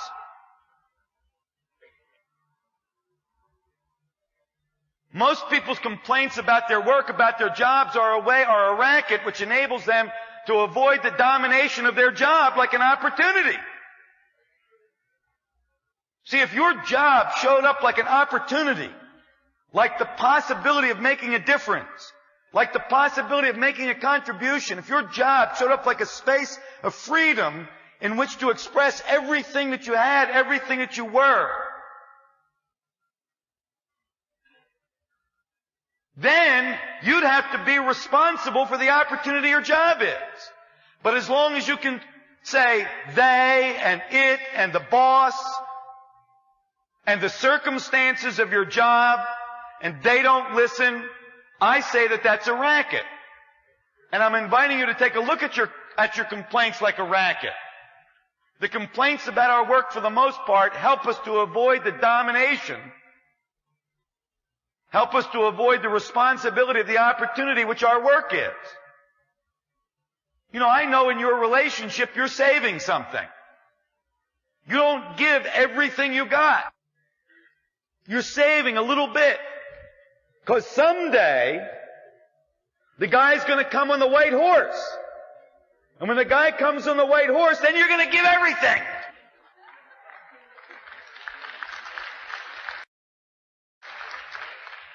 But not to him. Or not to her. No, they don't understand you. They don't fill in your own complaint.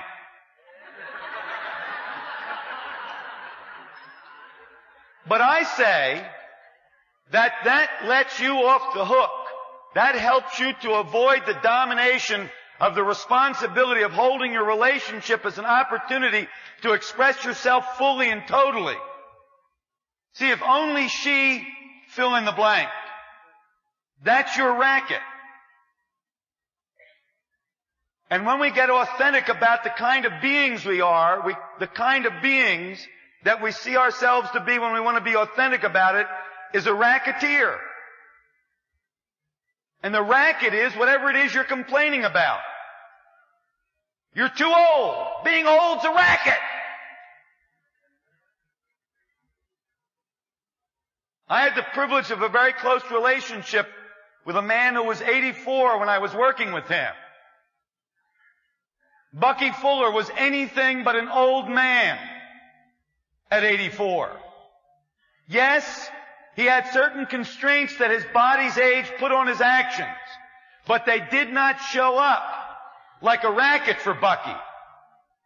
They didn't keep him from being fully and totally and absolutely alive.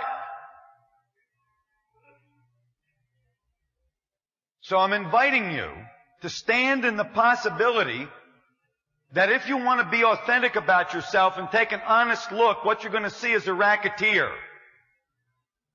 And that's what life's about. The being of human beings leaves human beings as racketeers. We've got this racket. And like all racketeers, we expect the payoff from the racket. The racket, the payoff is we get to be right. Your racket lets you be right, or it allows you to make somebody wrong. Lots of people in their 60s are still making their parents wrong. Still making their upbringing wrong. People would rather be right in their relationships than love. You know what he did? Whatever he did is more important than love. You stand in that possibility. Now, I know it's not your relationship we're talking about, but you stand in that possibility and look at the relationships of your friends.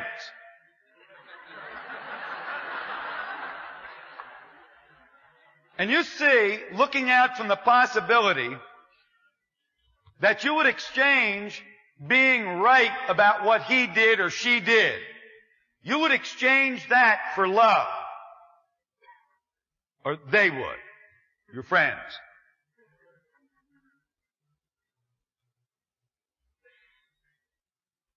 Our unwillingness to come to grips with this essential nature of being for human beings leaves us living a resignation to the options which use us and spending our lives covering up that we're being used. And it's the cover up that we're being used. The cover up that our lives are devoid of possibility and only present us with options.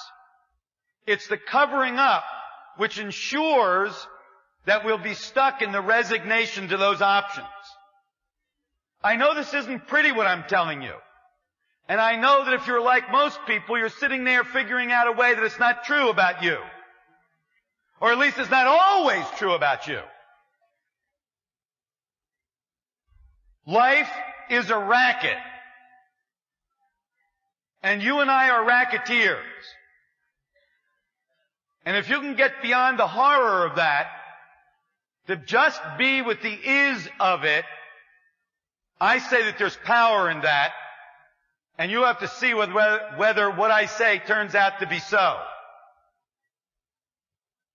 I'm talking about the possibility that accepting your own deep, profound inauthenticity, accepting that your life is being used by it. I'm saying that accepting that, not like the truth, not like something you believe, but accepting it as a possibility in which you are willing to stand and look out at your everyday being in the world and your engagement with your everyday concerns. I'm saying that the acceptance of that inauthenticity will lead to a breaking up of the resignation which you are. The resignation of the environment of being into which you wake up when you wake up in the morning. The day by day in this petty pace about which Shakespeare spoke, not like a set of circumstances, because I know you've got a lot of titillating circumstances in your life, but like a mood out of which one lives. I know how to put on the good face. I know how to look good, and I know you know how to look good. And television and most of what we consider to be public is about looking good. And if you look out from the possibility that your life is about looking good, you're going to see that a hell of a lot of what you're up to is about looking good. You don't mean it. And sometimes you know you don't mean it. You don't even believe in the things you believe in, and sometimes you know you don't believe in them. But you keep looking good about it. You're afraid to express your own doubts for fear of not looking good. And again, while I don't profess to be telling the truth, I'm not a guy in a diner.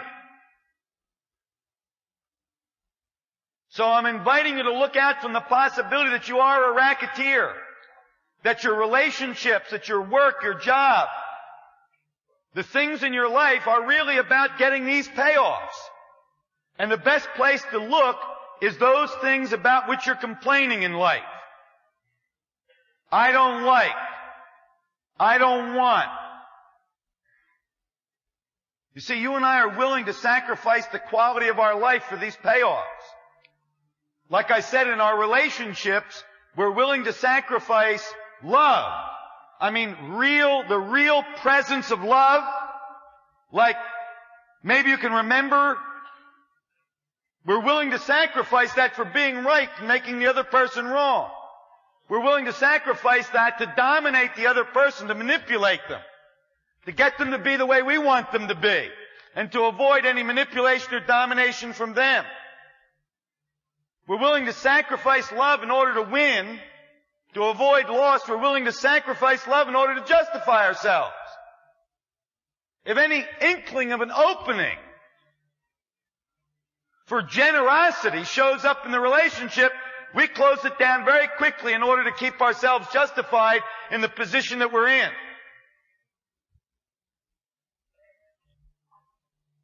We're willing to give up, to sacrifice our own self-expression. See, on your tombstone, what they're gonna put on your tombstone when you die,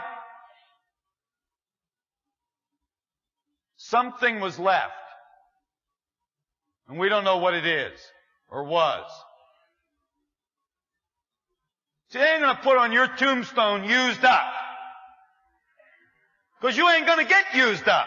No, you're gonna save it till Prince Charming comes. Then you're gonna give it.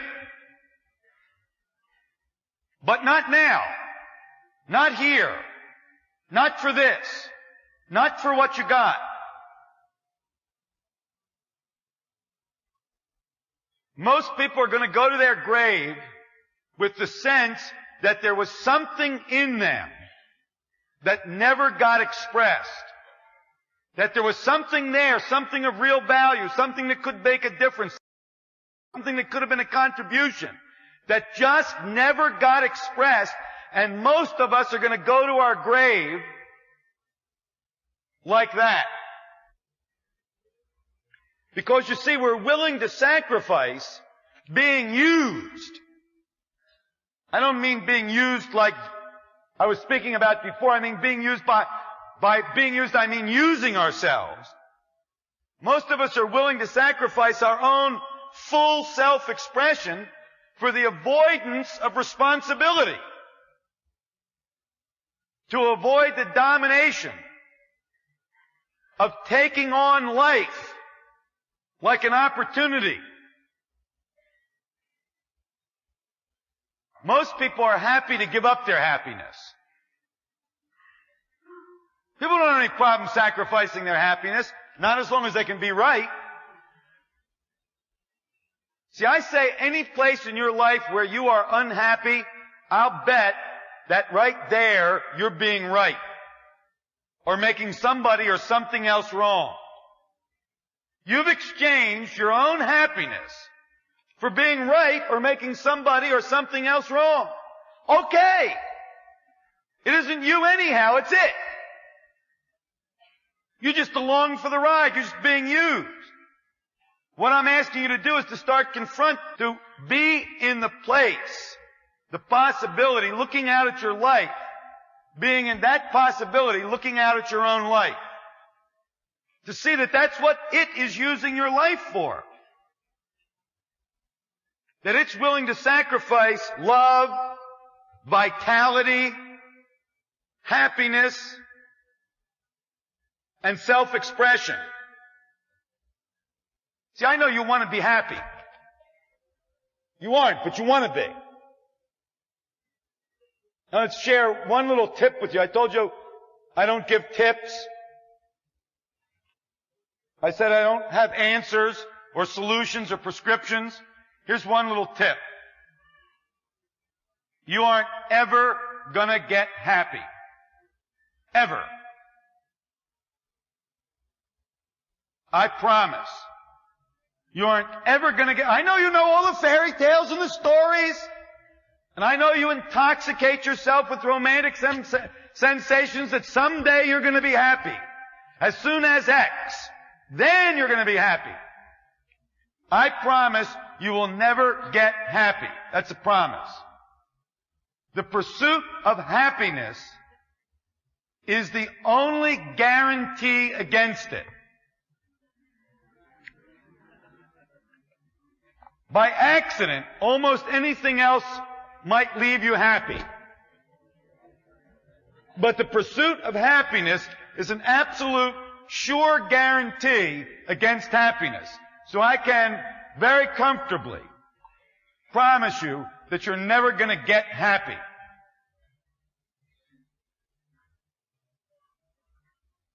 No, it will sacrifice your happiness for that.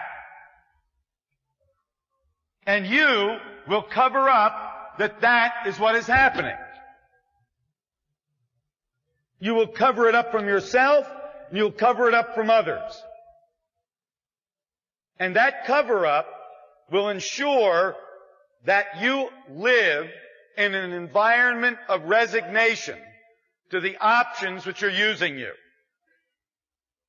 And your life will be a clever strategy at best. And if you're real good at it, you won't know that. If you're very, very good at it, you won't even know that you don't know it. See, the cost for those things is always our aliveness. That's what it sacrifices in order to accomplish that. Now, human beings, I told you, the kind of being that a human being is different than the kind of being a dog is. That's a fairly safe statement. I told you that one of the things about the being that human beings are is that that being is very concerned for identity. The dog has no concern for his identity. Sometimes by interacting with human beings, you can get the dog a little bit concerned about his identity. Makes him very crazy. Then they start to be psychological, like human beings are. It's interesting. But it's true. Some of you got dogs that are hung up on love, like you are.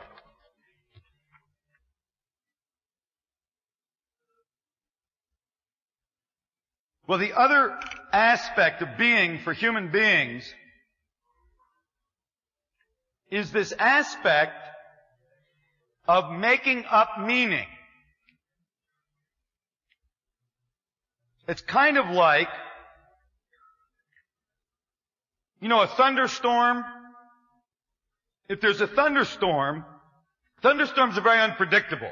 Anybody who reads the newspaper or watches television, you know the weather part of it, you know that thunderstorms are unpredictable.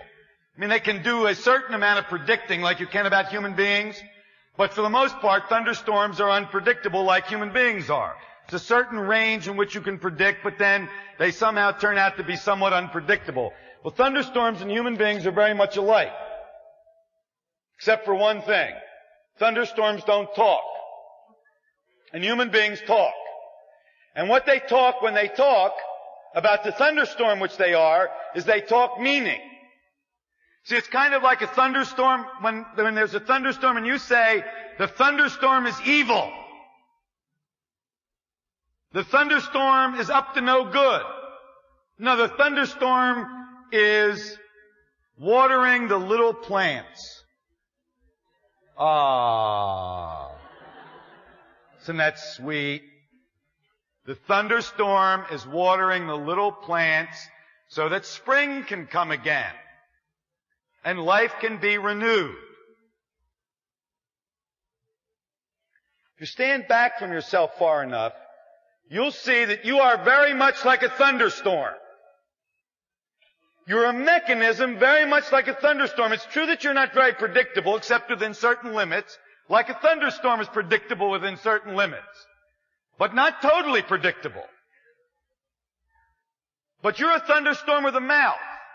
That is to say, you give meaning to the direction and the actions of the thunderstorm, when in fact the directions and the actions of the thunderstorm, while not entirely predictable, are nevertheless very mechanical. See, a thunderstorm is a mechanism. That is to say, it has no purpose, it has no meaning. It isn't going anyplace. It isn't trying to do something. It's not trying to create a flood or water the little plants. This survival is like a description that in a thunderstorm it rains. In the being of human beings, there is survival. The one difference is that the kind of being that human beings are, unlike the thunderstorm, they can attach meaning to all of this. I say this is devoid of meaning. It doesn't mean anything that it is about your being right. That's just the way it is. See, if you're feeling badly about having your life being used for making you right and others wrong and so on and so forth, if you're feeling badly about that, that's you ascribing meaning to the thunderstorm. You've told this wonder you made a soap opera out of a thunderstorm. About the little plants. Ah, isn't it sweet? You see, you add the story that it's watering the land. And you are just being used for survival. It's using you for survival. It doesn't mean anything that it's using you for that. It just is. When I asked you to consider the possibility that your life has no meaning and no purpose, you can't tolerate that notion. You can't even consider the possibility. You can't consider the possibility that your life has as much meaning and as much purpose as a thunderstorm. Yes, it's very interesting and there's all kinds of things happening. You ever been in a thunderstorm? Really, they're wonderful. But they don't have any meaning. And they aren't going anywhere like a purpose. And it's true that they're wonderfully unpredictable within limits. And it's true that we're getting better at predicting them, like we are about you. But the thunderstorm can't add meaning to what's happening, and you can. And in adding the meaning, you cover up the inauthenticity of the being of human beings. The being of human beings is fundamentally inauthentic. That is to say, it is a being used by being. It's like you are a spear carrier in an opera that you made up. Lots of you are spear carriers in other people's operas, which is even worse.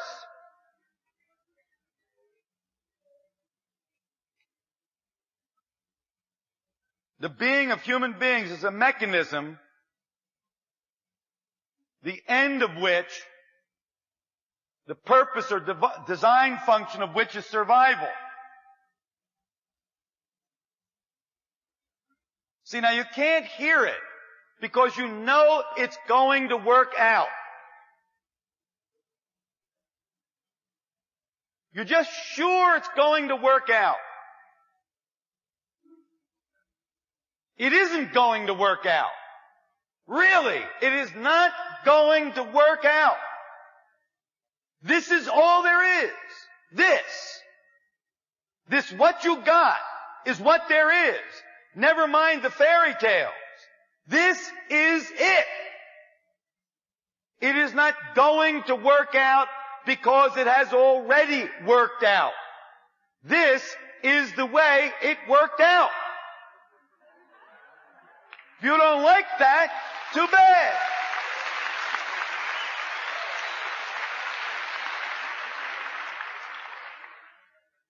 The knight in shining armor is not going to ride into your living room and carry you off. So you better stop saving it. You better give it up now. More importantly, to come to grips with our own fundamental inauthenticity begins to alter the mood of being in which we live. From one of resignation to one of a kind of authenticity or honesty about the inauthenticity which we are. One begins to wake up in an environment of being that has a certain quality of authenticity which no one covering up this ever knows about. I didn't say that was true. I said that I'm not a guy in a diner and that I meant what I said. And I'm asking you to stand in the possibility of what I said and look out at your everyday way of being. I'm not asking you to surrender or to give in to the being of human beings, the being which is using you. No, I'm asking you to confront it, to accept it, not like give in or surrender, but to accept as in be with.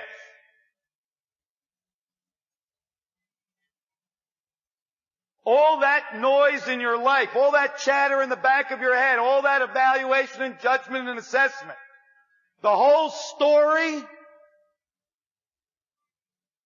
in which you are a player in the script called your life,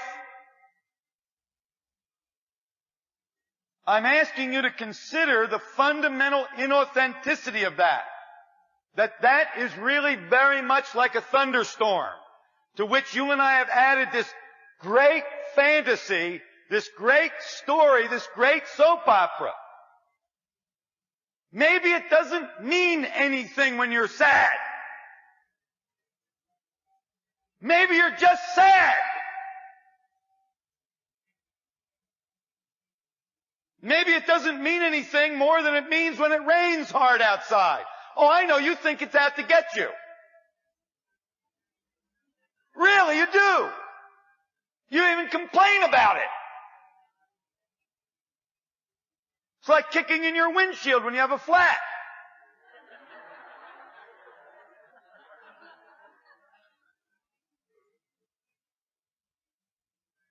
Maybe it really doesn't mean anything. And maybe that isn't sad either, because maybe that doesn't mean anything either. See, maybe it doesn't mean anything that it doesn't mean anything. I know you're fighting against it, because you think that it means something that it doesn't mean anything. You showed up as a human being, that's the total options. That's the being of human beings, like what you inherited.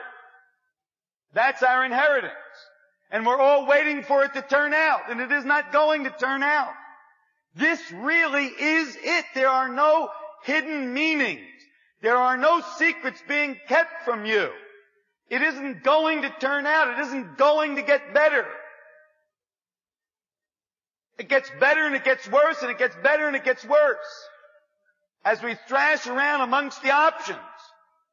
But remember, the box in which the options come determines the quality of living. Not which option you choose. I know you think your option's right. You chose the right option. You got it figured out. You got it made. Okay, I accept it. You did. The only problem is that it's all in that box. And in that box there is no being. None. There's right, wrong, dominate, avoid domination, win, lose, justify, and invalidate. So don't fool yourselves about having a choice. Yes, I grant that you've got options, but no choice. By the way, when I say this is it, I don't mean that nonsensical stuff about be here now. Or let it all hang out. When I say that life doesn't have meaning, that you are devoid of meaning, devoid of purpose, you're a thunderstorm with a lot of conversation about meaning and purpose in which you are very engaged. Some people want to use that as a justification for something. If you use that as a justification for something, you don't get it. That it's meaningless and empty is not a justification for not doing anything. That it's meaningless and empty is meaningless and empty. You can't use it. And if you do use it, if you make a therefore or a prescription or a justification out of it, you didn't get it. It doesn't mean anything that it doesn't mean anything. It's empty that it's empty. And remember, I didn't say it was true. And I know you think that it's an alternative thing to believe. I say it's a possibility in which to stand and look out at life.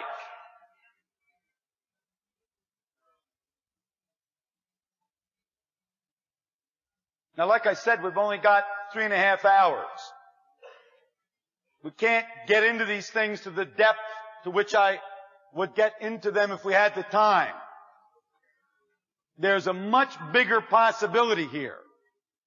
This is designed to give you a taste of the real thing that's different than being told about it.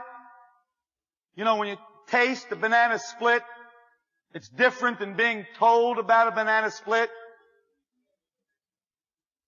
But a taste of a banana split is also different than eating the whole banana split. So this is a taste of the forum, of the work of the forum. It's a taste.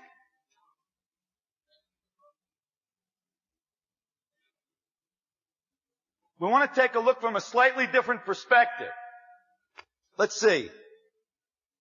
We talked about is earlier. We said that when you live is, those is use you. A black cat is unlucky. That uses you. We said that it is thought that a black cat is unlucky will use you less. Black cats being unlucky is a superstition. That will use you very little. That will leave you with the freedom to be. So in this investigation of the being of human beings, I want to talk about not what shows up like the circumstances of your life. See, people always think, well, if you don't know me, that is to say, if you don't know my circumstances, if you don't know my story, if you don't know what's happening in my life, how can you say anything that's of any value to me? You don't know me. I know you're very attached to your own story, like it's who you are. But I'm really more interested in the box in which your story shows up. I'm really more interested in the context in which your circumstances live. So I want to investigate with you, take a look at with you, the boxes you inherited when you showed up as a human being. the domains of showing up rather than what shows up. The domains of showing up for the circumstances and the story of your life. The domain of showing up for the feelings and thoughts and so on and so forth of your life. When you show up as a human being, what kind of showing up opportunities are there? Well, let's use an example of the person with whom you live. You go home and you say, I love you. What we should say when we go home is, I live the concept I love you. And I measure my feelings against my concept of love. And if my feelings match my concepts of love, then I feel good about my love for you. And if my feelings at the moment don't match my concepts of love, then I begin to doubt my love for you. I live the concept I love you, and I examine my actions. And when my actions match my concepts of love, I feel good about what I've done. And when my actions don't match my concepts of love, I feel guilty about what I've done. I live the concept I love you. And I know that I'm living the concept I love you because I can remember, most of us, I can remember living in the presence of my love for you. And the presence of love is distinct from love as a concept, and by contrasting the two, I can see that it would really be right to say I live in the concept I love you, and every once in a while, but not often, I'm in the presence of my love for you. Now I know that's real enough for you to follow. And it's all right with me if you think that what I just said is not true about you, but everybody else. So that demonstrates, because we don't have the time to go into it any more deeply, that there are domains of showing up that are distinct from one another, in which X can show up in one domain, and the same X can show up in a different domain. We can have love as a presence and love as a concept. It's the same stuff. It's love. But please notice how different the impact is on the quality of our living between love as a presence and love as a concept. Now, I picked a subject, namely love, which is easy to talk about because, again, we have very little time. But I'm saying that the kind of being that a human being is, when you showed up as a human being, you had available to you two domains of distinction, two ontological domains, two domains of showing up, in which life could show up as an experience and life could show up as a representation of experience.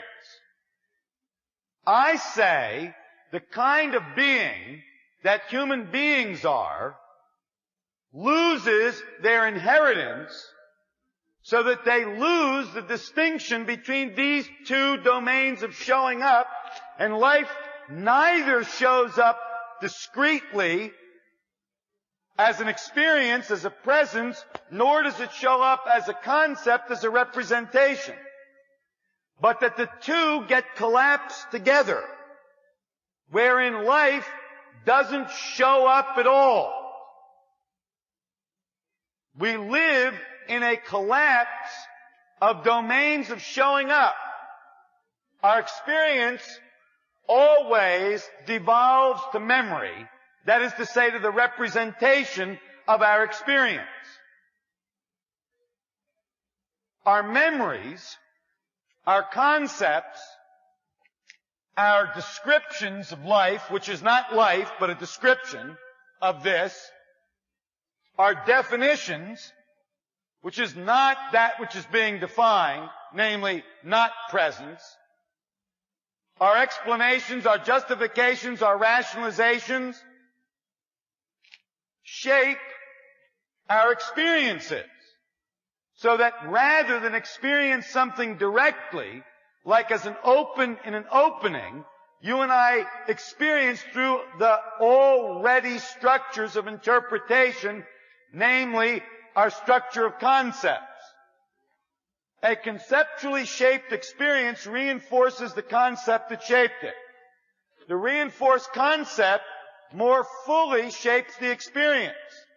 The more fully shaped experience reinforces the concept some more, and it goes around like this in a vicious circle. That is what you and I live into. I say that you and I live into a vicious circle. What is before us is not our past like a history, although many people use that interpretation. Rather, what is before us is this vicious circle of the collapse of these two domains, in which there is no distinction between what is and my representation of what is, in which there is no distinction between the presence and the concept of the things in our lives that we live into. What goes in front of us, the space into which we live our lives, is this vicious circle. Now there's something very powerful about just that. If you just restore the distinctions that you inherited as a human being, so that life can show up when it is present as a presence, and life can show up when it is being represented or conceptual as a concept. See, I want you to be very, very, very clear that I am not talking about getting rid of concepts. I'm not talking about irrational. I'm not talking something anti-intellectual. That is for me like cutting off half of yourself. No, there's a richness and a power and a validity and a value in our concepts, in our descriptions of life, in our stories about life, but not when they're confused with the presence of life. And for the most part, for most people, we have fallen into a collapse of these domains of distinction. So, just like a possibility, stand in the possibility that life no longer shows up for you like a distinction. That you are no longer living the distinction between presence and concept. That the two are kind of mashed together. And that into which you live your life is this collapse of these distinctions, which I've called the vicious circle. Take, for example, looking out from that possibility at your relationships, or at your relationship, that you are living into a future built like this. I don't mean in terms of the circumstances, because you can put any circumstances in here. But in terms of the possibility of it, the possibility of it is really what is possible in this vicious circle. That's hard. Let me give you another example. There's this guy by the name of Diogenes who lived in a barrel and carried a lantern around, looked for an honest man. He died without finding one. I don't live in a barrel and I don't carry a lantern, and I'm not looking for an honest man. I'm looking for someone who is late. And I have never found anybody who is late. I've never found anybody who's been late. Can you believe that? I have never found anybody who's late. just late. People are always late because. You see, like a presence,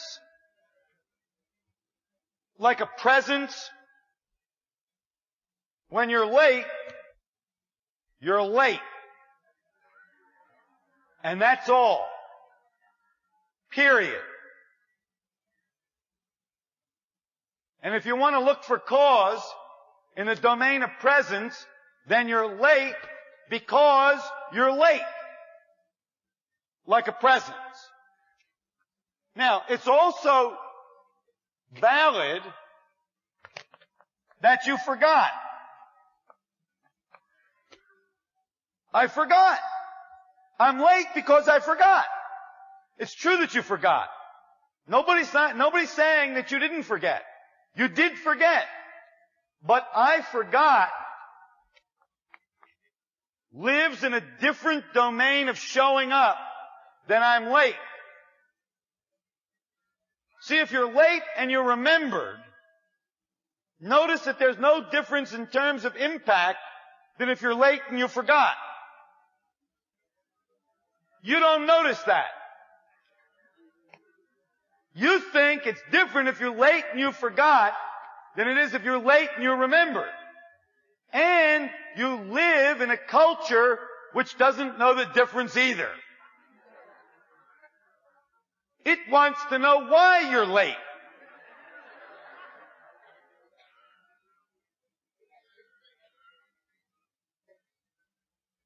So I picked a fairly trivial thing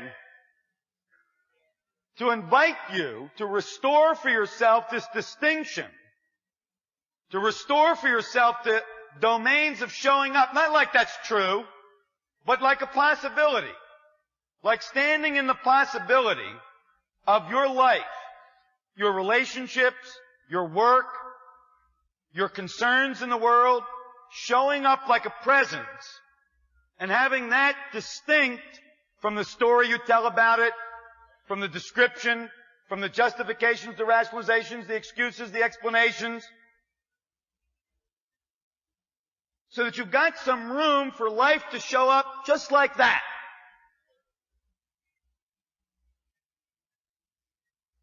Now, the reason I bring it up because it has something very powerful to do with the kind of being that human beings have fallen to be. I bring it up so that you can look from the possibility that you're living out into a box called a vicious circle, where the story of your life is really that into which you are living your life. Where the story you tell about yourself is really that space into which you are living your life. That you're living out into this vicious circle where the story and the presence of life, where the concepts and the rationalizations and justifications and the experience of life are really kind of jammed together. And I'm suggesting to you that no matter how clever you are, no matter what circumstances you put into the vicious circle, what you're going to get out of it is what you can get out of a vicious circle in terms of your own effectiveness and in terms of the quality of your life.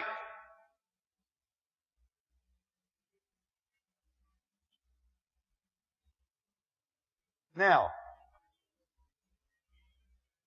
a very strange thing happens when you push this question, what kind of a being is a human being, when you push it really hard. Now, we've only tapped at it a little bit tonight. But we've kind of tapped at it across a fairly broad spectrum. We've covered a lot of ground.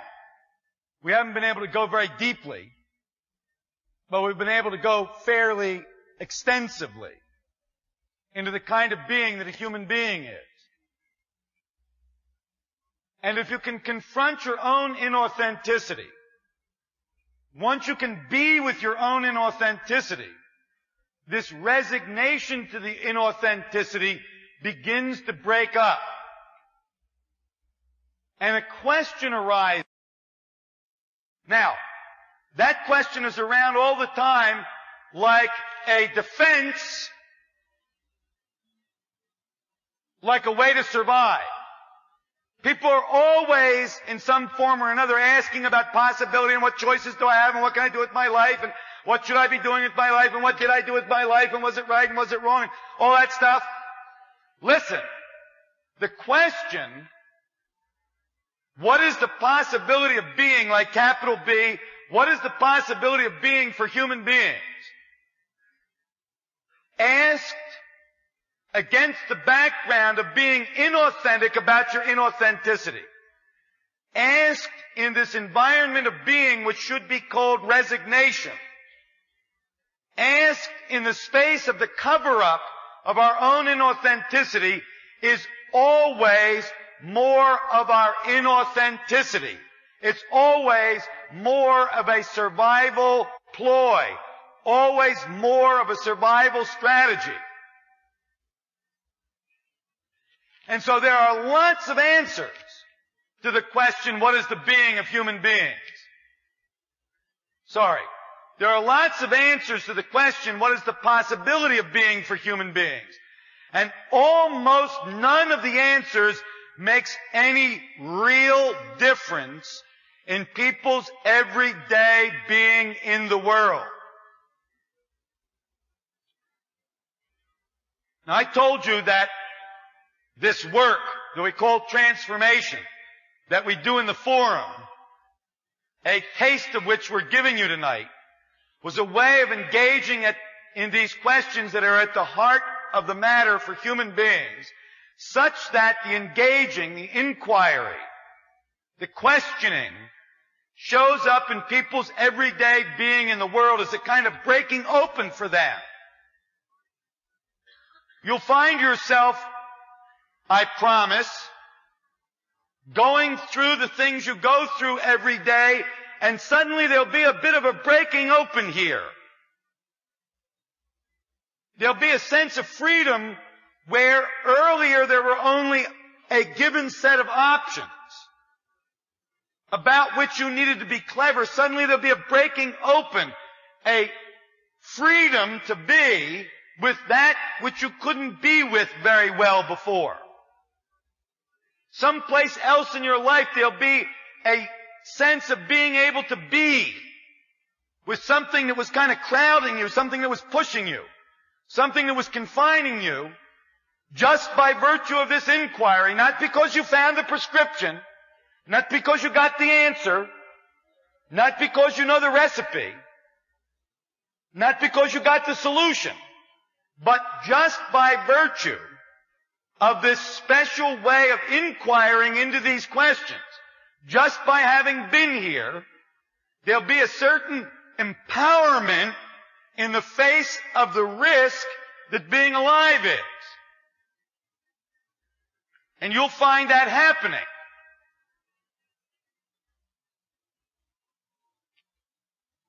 You'll try to dominate the ruthless rules of reality or avoid the domination of the insights that you find. However, if you really push this question which we've been addressing tonight, what is the being of human beings? It brings you authentically out the other side, at the end of it, like the beginning of something, where the beginning is a question, namely, what is the possibility of being for human beings? Now, I don't suppose that that's happened to you very naturally tonight. Because as I said, we're doing in 3.5 hours what people have been working on since the beginning of civilization. But I say that it happens very naturally. When you cover the ground authentically. When you start to live with your own inauthenticity and not ask the question as another ploy to try to avoid your inauthenticity. But just asking the question like a possibility, what is the possibility of being for human beings? Well, the first thing that comes up when you ask the question, what is the possibility of being for human beings? The answer that comes up, the first thing that comes up, is there isn't any possibility of being for human beings. And if you don't get to that, you don't get any further. There just isn't any possibility of being for human beings. What you showed up in did not include being. It isn't interested in being. It has nothing to do with being. It is only concerned with survival. So there is no possibility of being for human beings. And that's a part of being authentic about your own inauthenticity. And if you can really be with that, and I doubt that you can fully, if you can be with the emptiness and meaninglessness which you are, if you can be with the emptiness and the meaninglessness of life as a thunderstorm about which we tell a story, that kind of a thunderstorm, suddenly the emptiness and the meaninglessness, when it's lost its meaning that it's empty and meaningless, suddenly becomes a clearing in which to stand and look out for the possibility of being for human beings. See, that which starts out as a threat becomes an opening, a clearing, when you can be with it authentically. And if you are being with it authentically, you're clear that there is no possibility of being for human beings. Now, what do good human beings do in that situation? What would a good human being do? All the good human beings you know, what would you do about it? You would change it. That's what you would do. You would. You would change it. Without ever recognizing that change is something from something. See, change is something which comes from or is made from something. But there is no possibility for being for human beings. So change won't work. Because change only alters the circumstances in the vicious circle. Only becomes another form of survival. Creation is something from nothing. From the no possibility of being for human beings. From the emptiness and meaninglessness of the thunderstorm which we are. From that emptiness and meaninglessness, from that no possibility, from nothing, something. Really, have you got anything in your whole life which isn't predicated on something?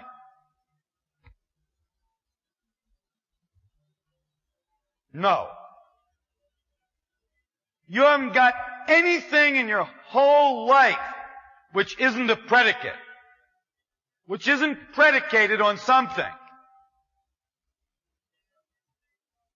Everything in our lives is a derivative. We're always living into the options. And to create is to act without predicate. To act from nothing.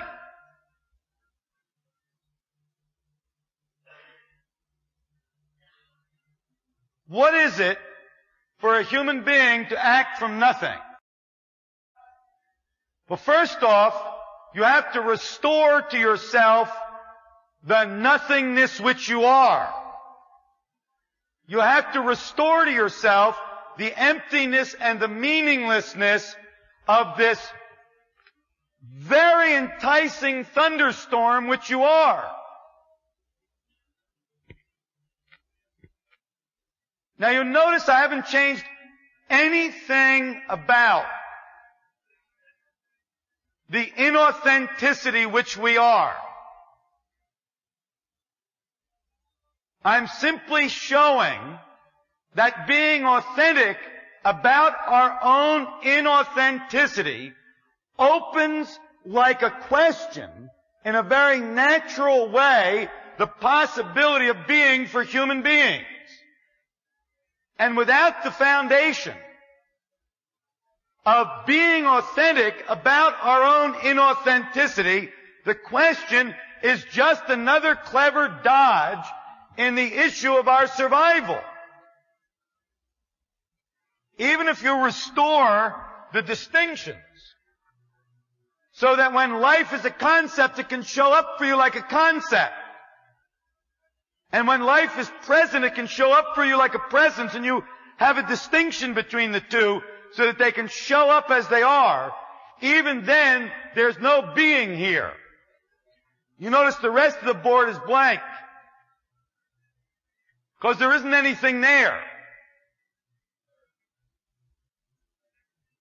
And if anything is to be there, it will have to be there as an act of existential courage. That is to say, as an act without any basis, without any propping, without any support, without any rationalization, justification, or explanation. Something like what Weber's talking about when he says, "Here I stand." Now, for those of you who think that what I'm saying is some kind of mystical hocus pocus, I want to be clear with you that it is not. That this is rigorous and accountable, in that a domain of being predicated on nothing would demonstrate its validity in the actions which were derived from it and in the alteration of the circumstances which those actions provide. By the same token, if you're thinking that I'm saying that being can be evidenced, it cannot. There is neither a predicate for nor evidence of being. Being, capital B, or more rigorously, the possibility of being for human beings could be said, being like a possibility, being as itself, not being like a presence, not being like a concept, but being as itself, could be said to be the stand that I am, the stand I take.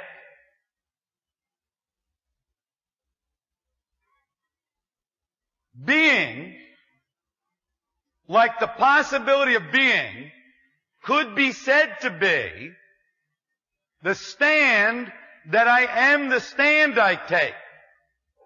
In other words, the possibility of being at all, whereby being we mean possibility, so I know this is hard, but to say it accurately, the possibility of possibility, not the possibility of an option,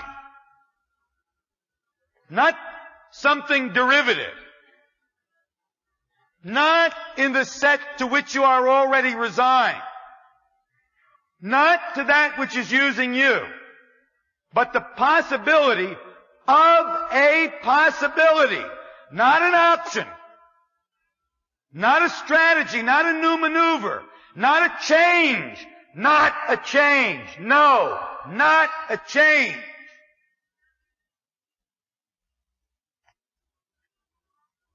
But a possibility. The possibility of possibility is a product of taking a stand for the possibility of being the stand you take. Where the stand which you are is a clearing for that for which you stand.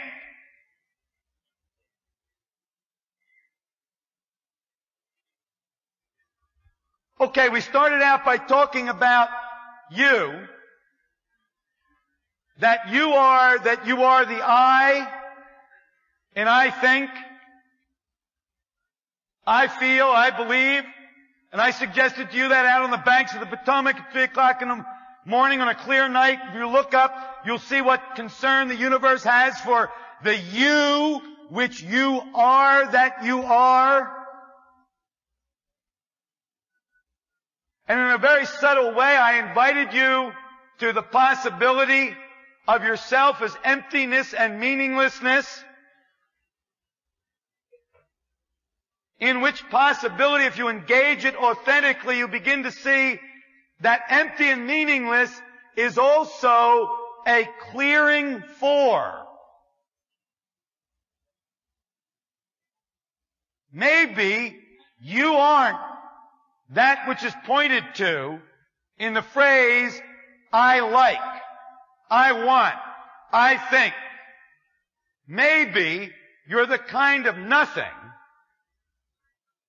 the kind of empty, the kind of meaninglessness, the kind of not going anywhere, the kind of emptiness and meaninglessness which is a clearing for life to show up in like a possibility, like something from nothing. Yes, against the background of culture and practices and languaging, certainly always against that background.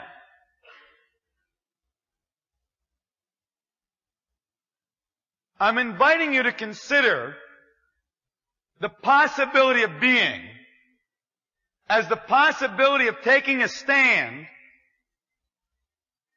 for your being the stand that you take. I'm inviting you to stand in the possibility that your life could be lived into possibility, like into the stand which you are, where the stand becomes a clearing, an opening, a freedom, a possibility for that for which you stand. Rather than living into the options of the vicious circle. Now you'll notice that I won't get very far in this. Again, I said a taste. But a taste is enough. The invitation here is to live in the question,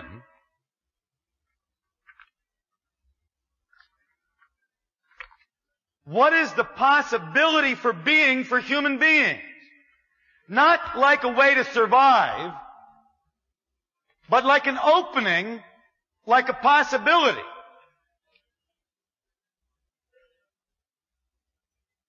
See, I'm afraid that you keep listening possibility like option. I'm talking about outside the 9 dots. I'm talking about outside the options which are using us, while being authentic about being used by those options. I'm inviting you to create a question into which to live your life. I say people live their lives into that vicious circle. They live their lives into their past. They live their lives into the resignation of the options which are using them. I'm inviting you, given that you've now perhaps recognized as superstitions some of the superstitions which were using you, I'm inviting you to create a question like an opening, not like looking for an answer, but like an opening. I'm inviting you to create a question into which to live your life. A question in which your everyday concerns show up in the question. Same everyday concerns you've always had, but now instead of showing up in the resignation and the options, I'm inviting you to the other promise in transformation, besides these openings, besides these freedoms, a like way of being empowered. A question that gives direction to your living, where the everyday concerns and your everyday being in the world are the material with which you are asking the question.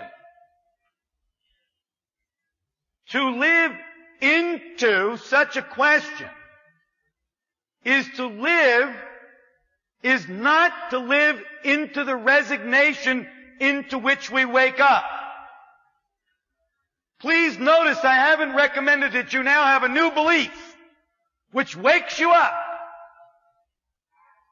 Rather, I've invited you to create a question out in front of your life into which you can live your life, and in which question, like a possibility, like an opening, not like a question looking for an answer, but like a question, like a possibility, like an opening, in which your everyday being in the world can show up and your everyday concerns for living can show up. So that's the front of the hand and the back of the hand of transformation. The front of the hand is to engage in these questions in such a way that they show up as breaking opens, freedoms, empowerment in the face of your everyday concerns, your everyday being in the world. The other side of the possibility of transformation is to create a space for yourself in which to live that enlivens your living, that allows you to live a possibility instead of a set of options. Now, I know it's a little frightening in actually doing it. So if you stand in front of a blank canvas, you can create. And standing in front of a blank canvas is frightening. Most people are way more comfortable living with the strategies which the options present for them. It takes courage to live into the opening of a question. And it transforms the quality of one's life in very practical, hard-headed, being effective in the world ways, and in addition, in opening up life as a possibility rather than as a given set of options.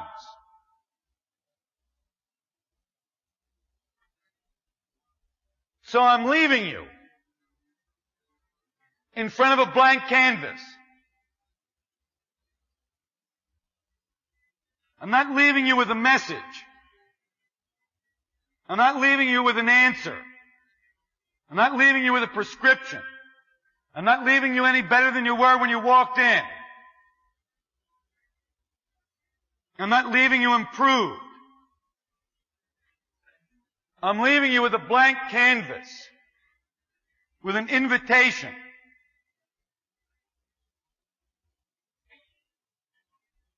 What we're talking about is a little bit like an example I'm going to give you out of evolution. We're told that life began as a bit of protoplasm in a tropical sea, and if you add eons of time you get life all over the sea in many various forms and so on and so forth. That's what we're told. We're told that life in the sea has evolved to cover every niche and cranny in the sea. So there's life all over the sea, from the top to the bottom, from fresh to salt, from one sea to another.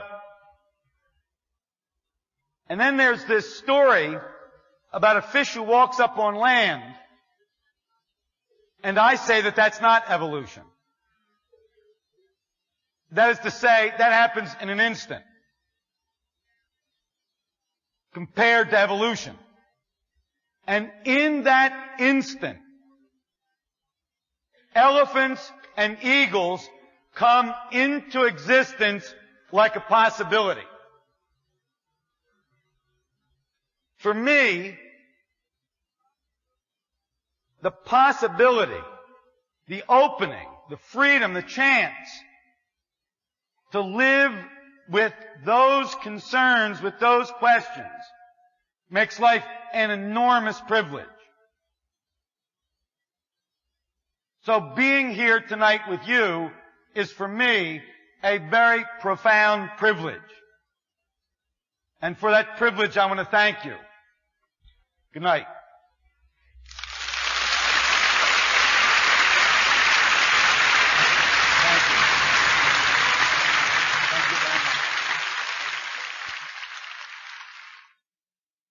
The producer of The Heart of the Matter was Michael Portis for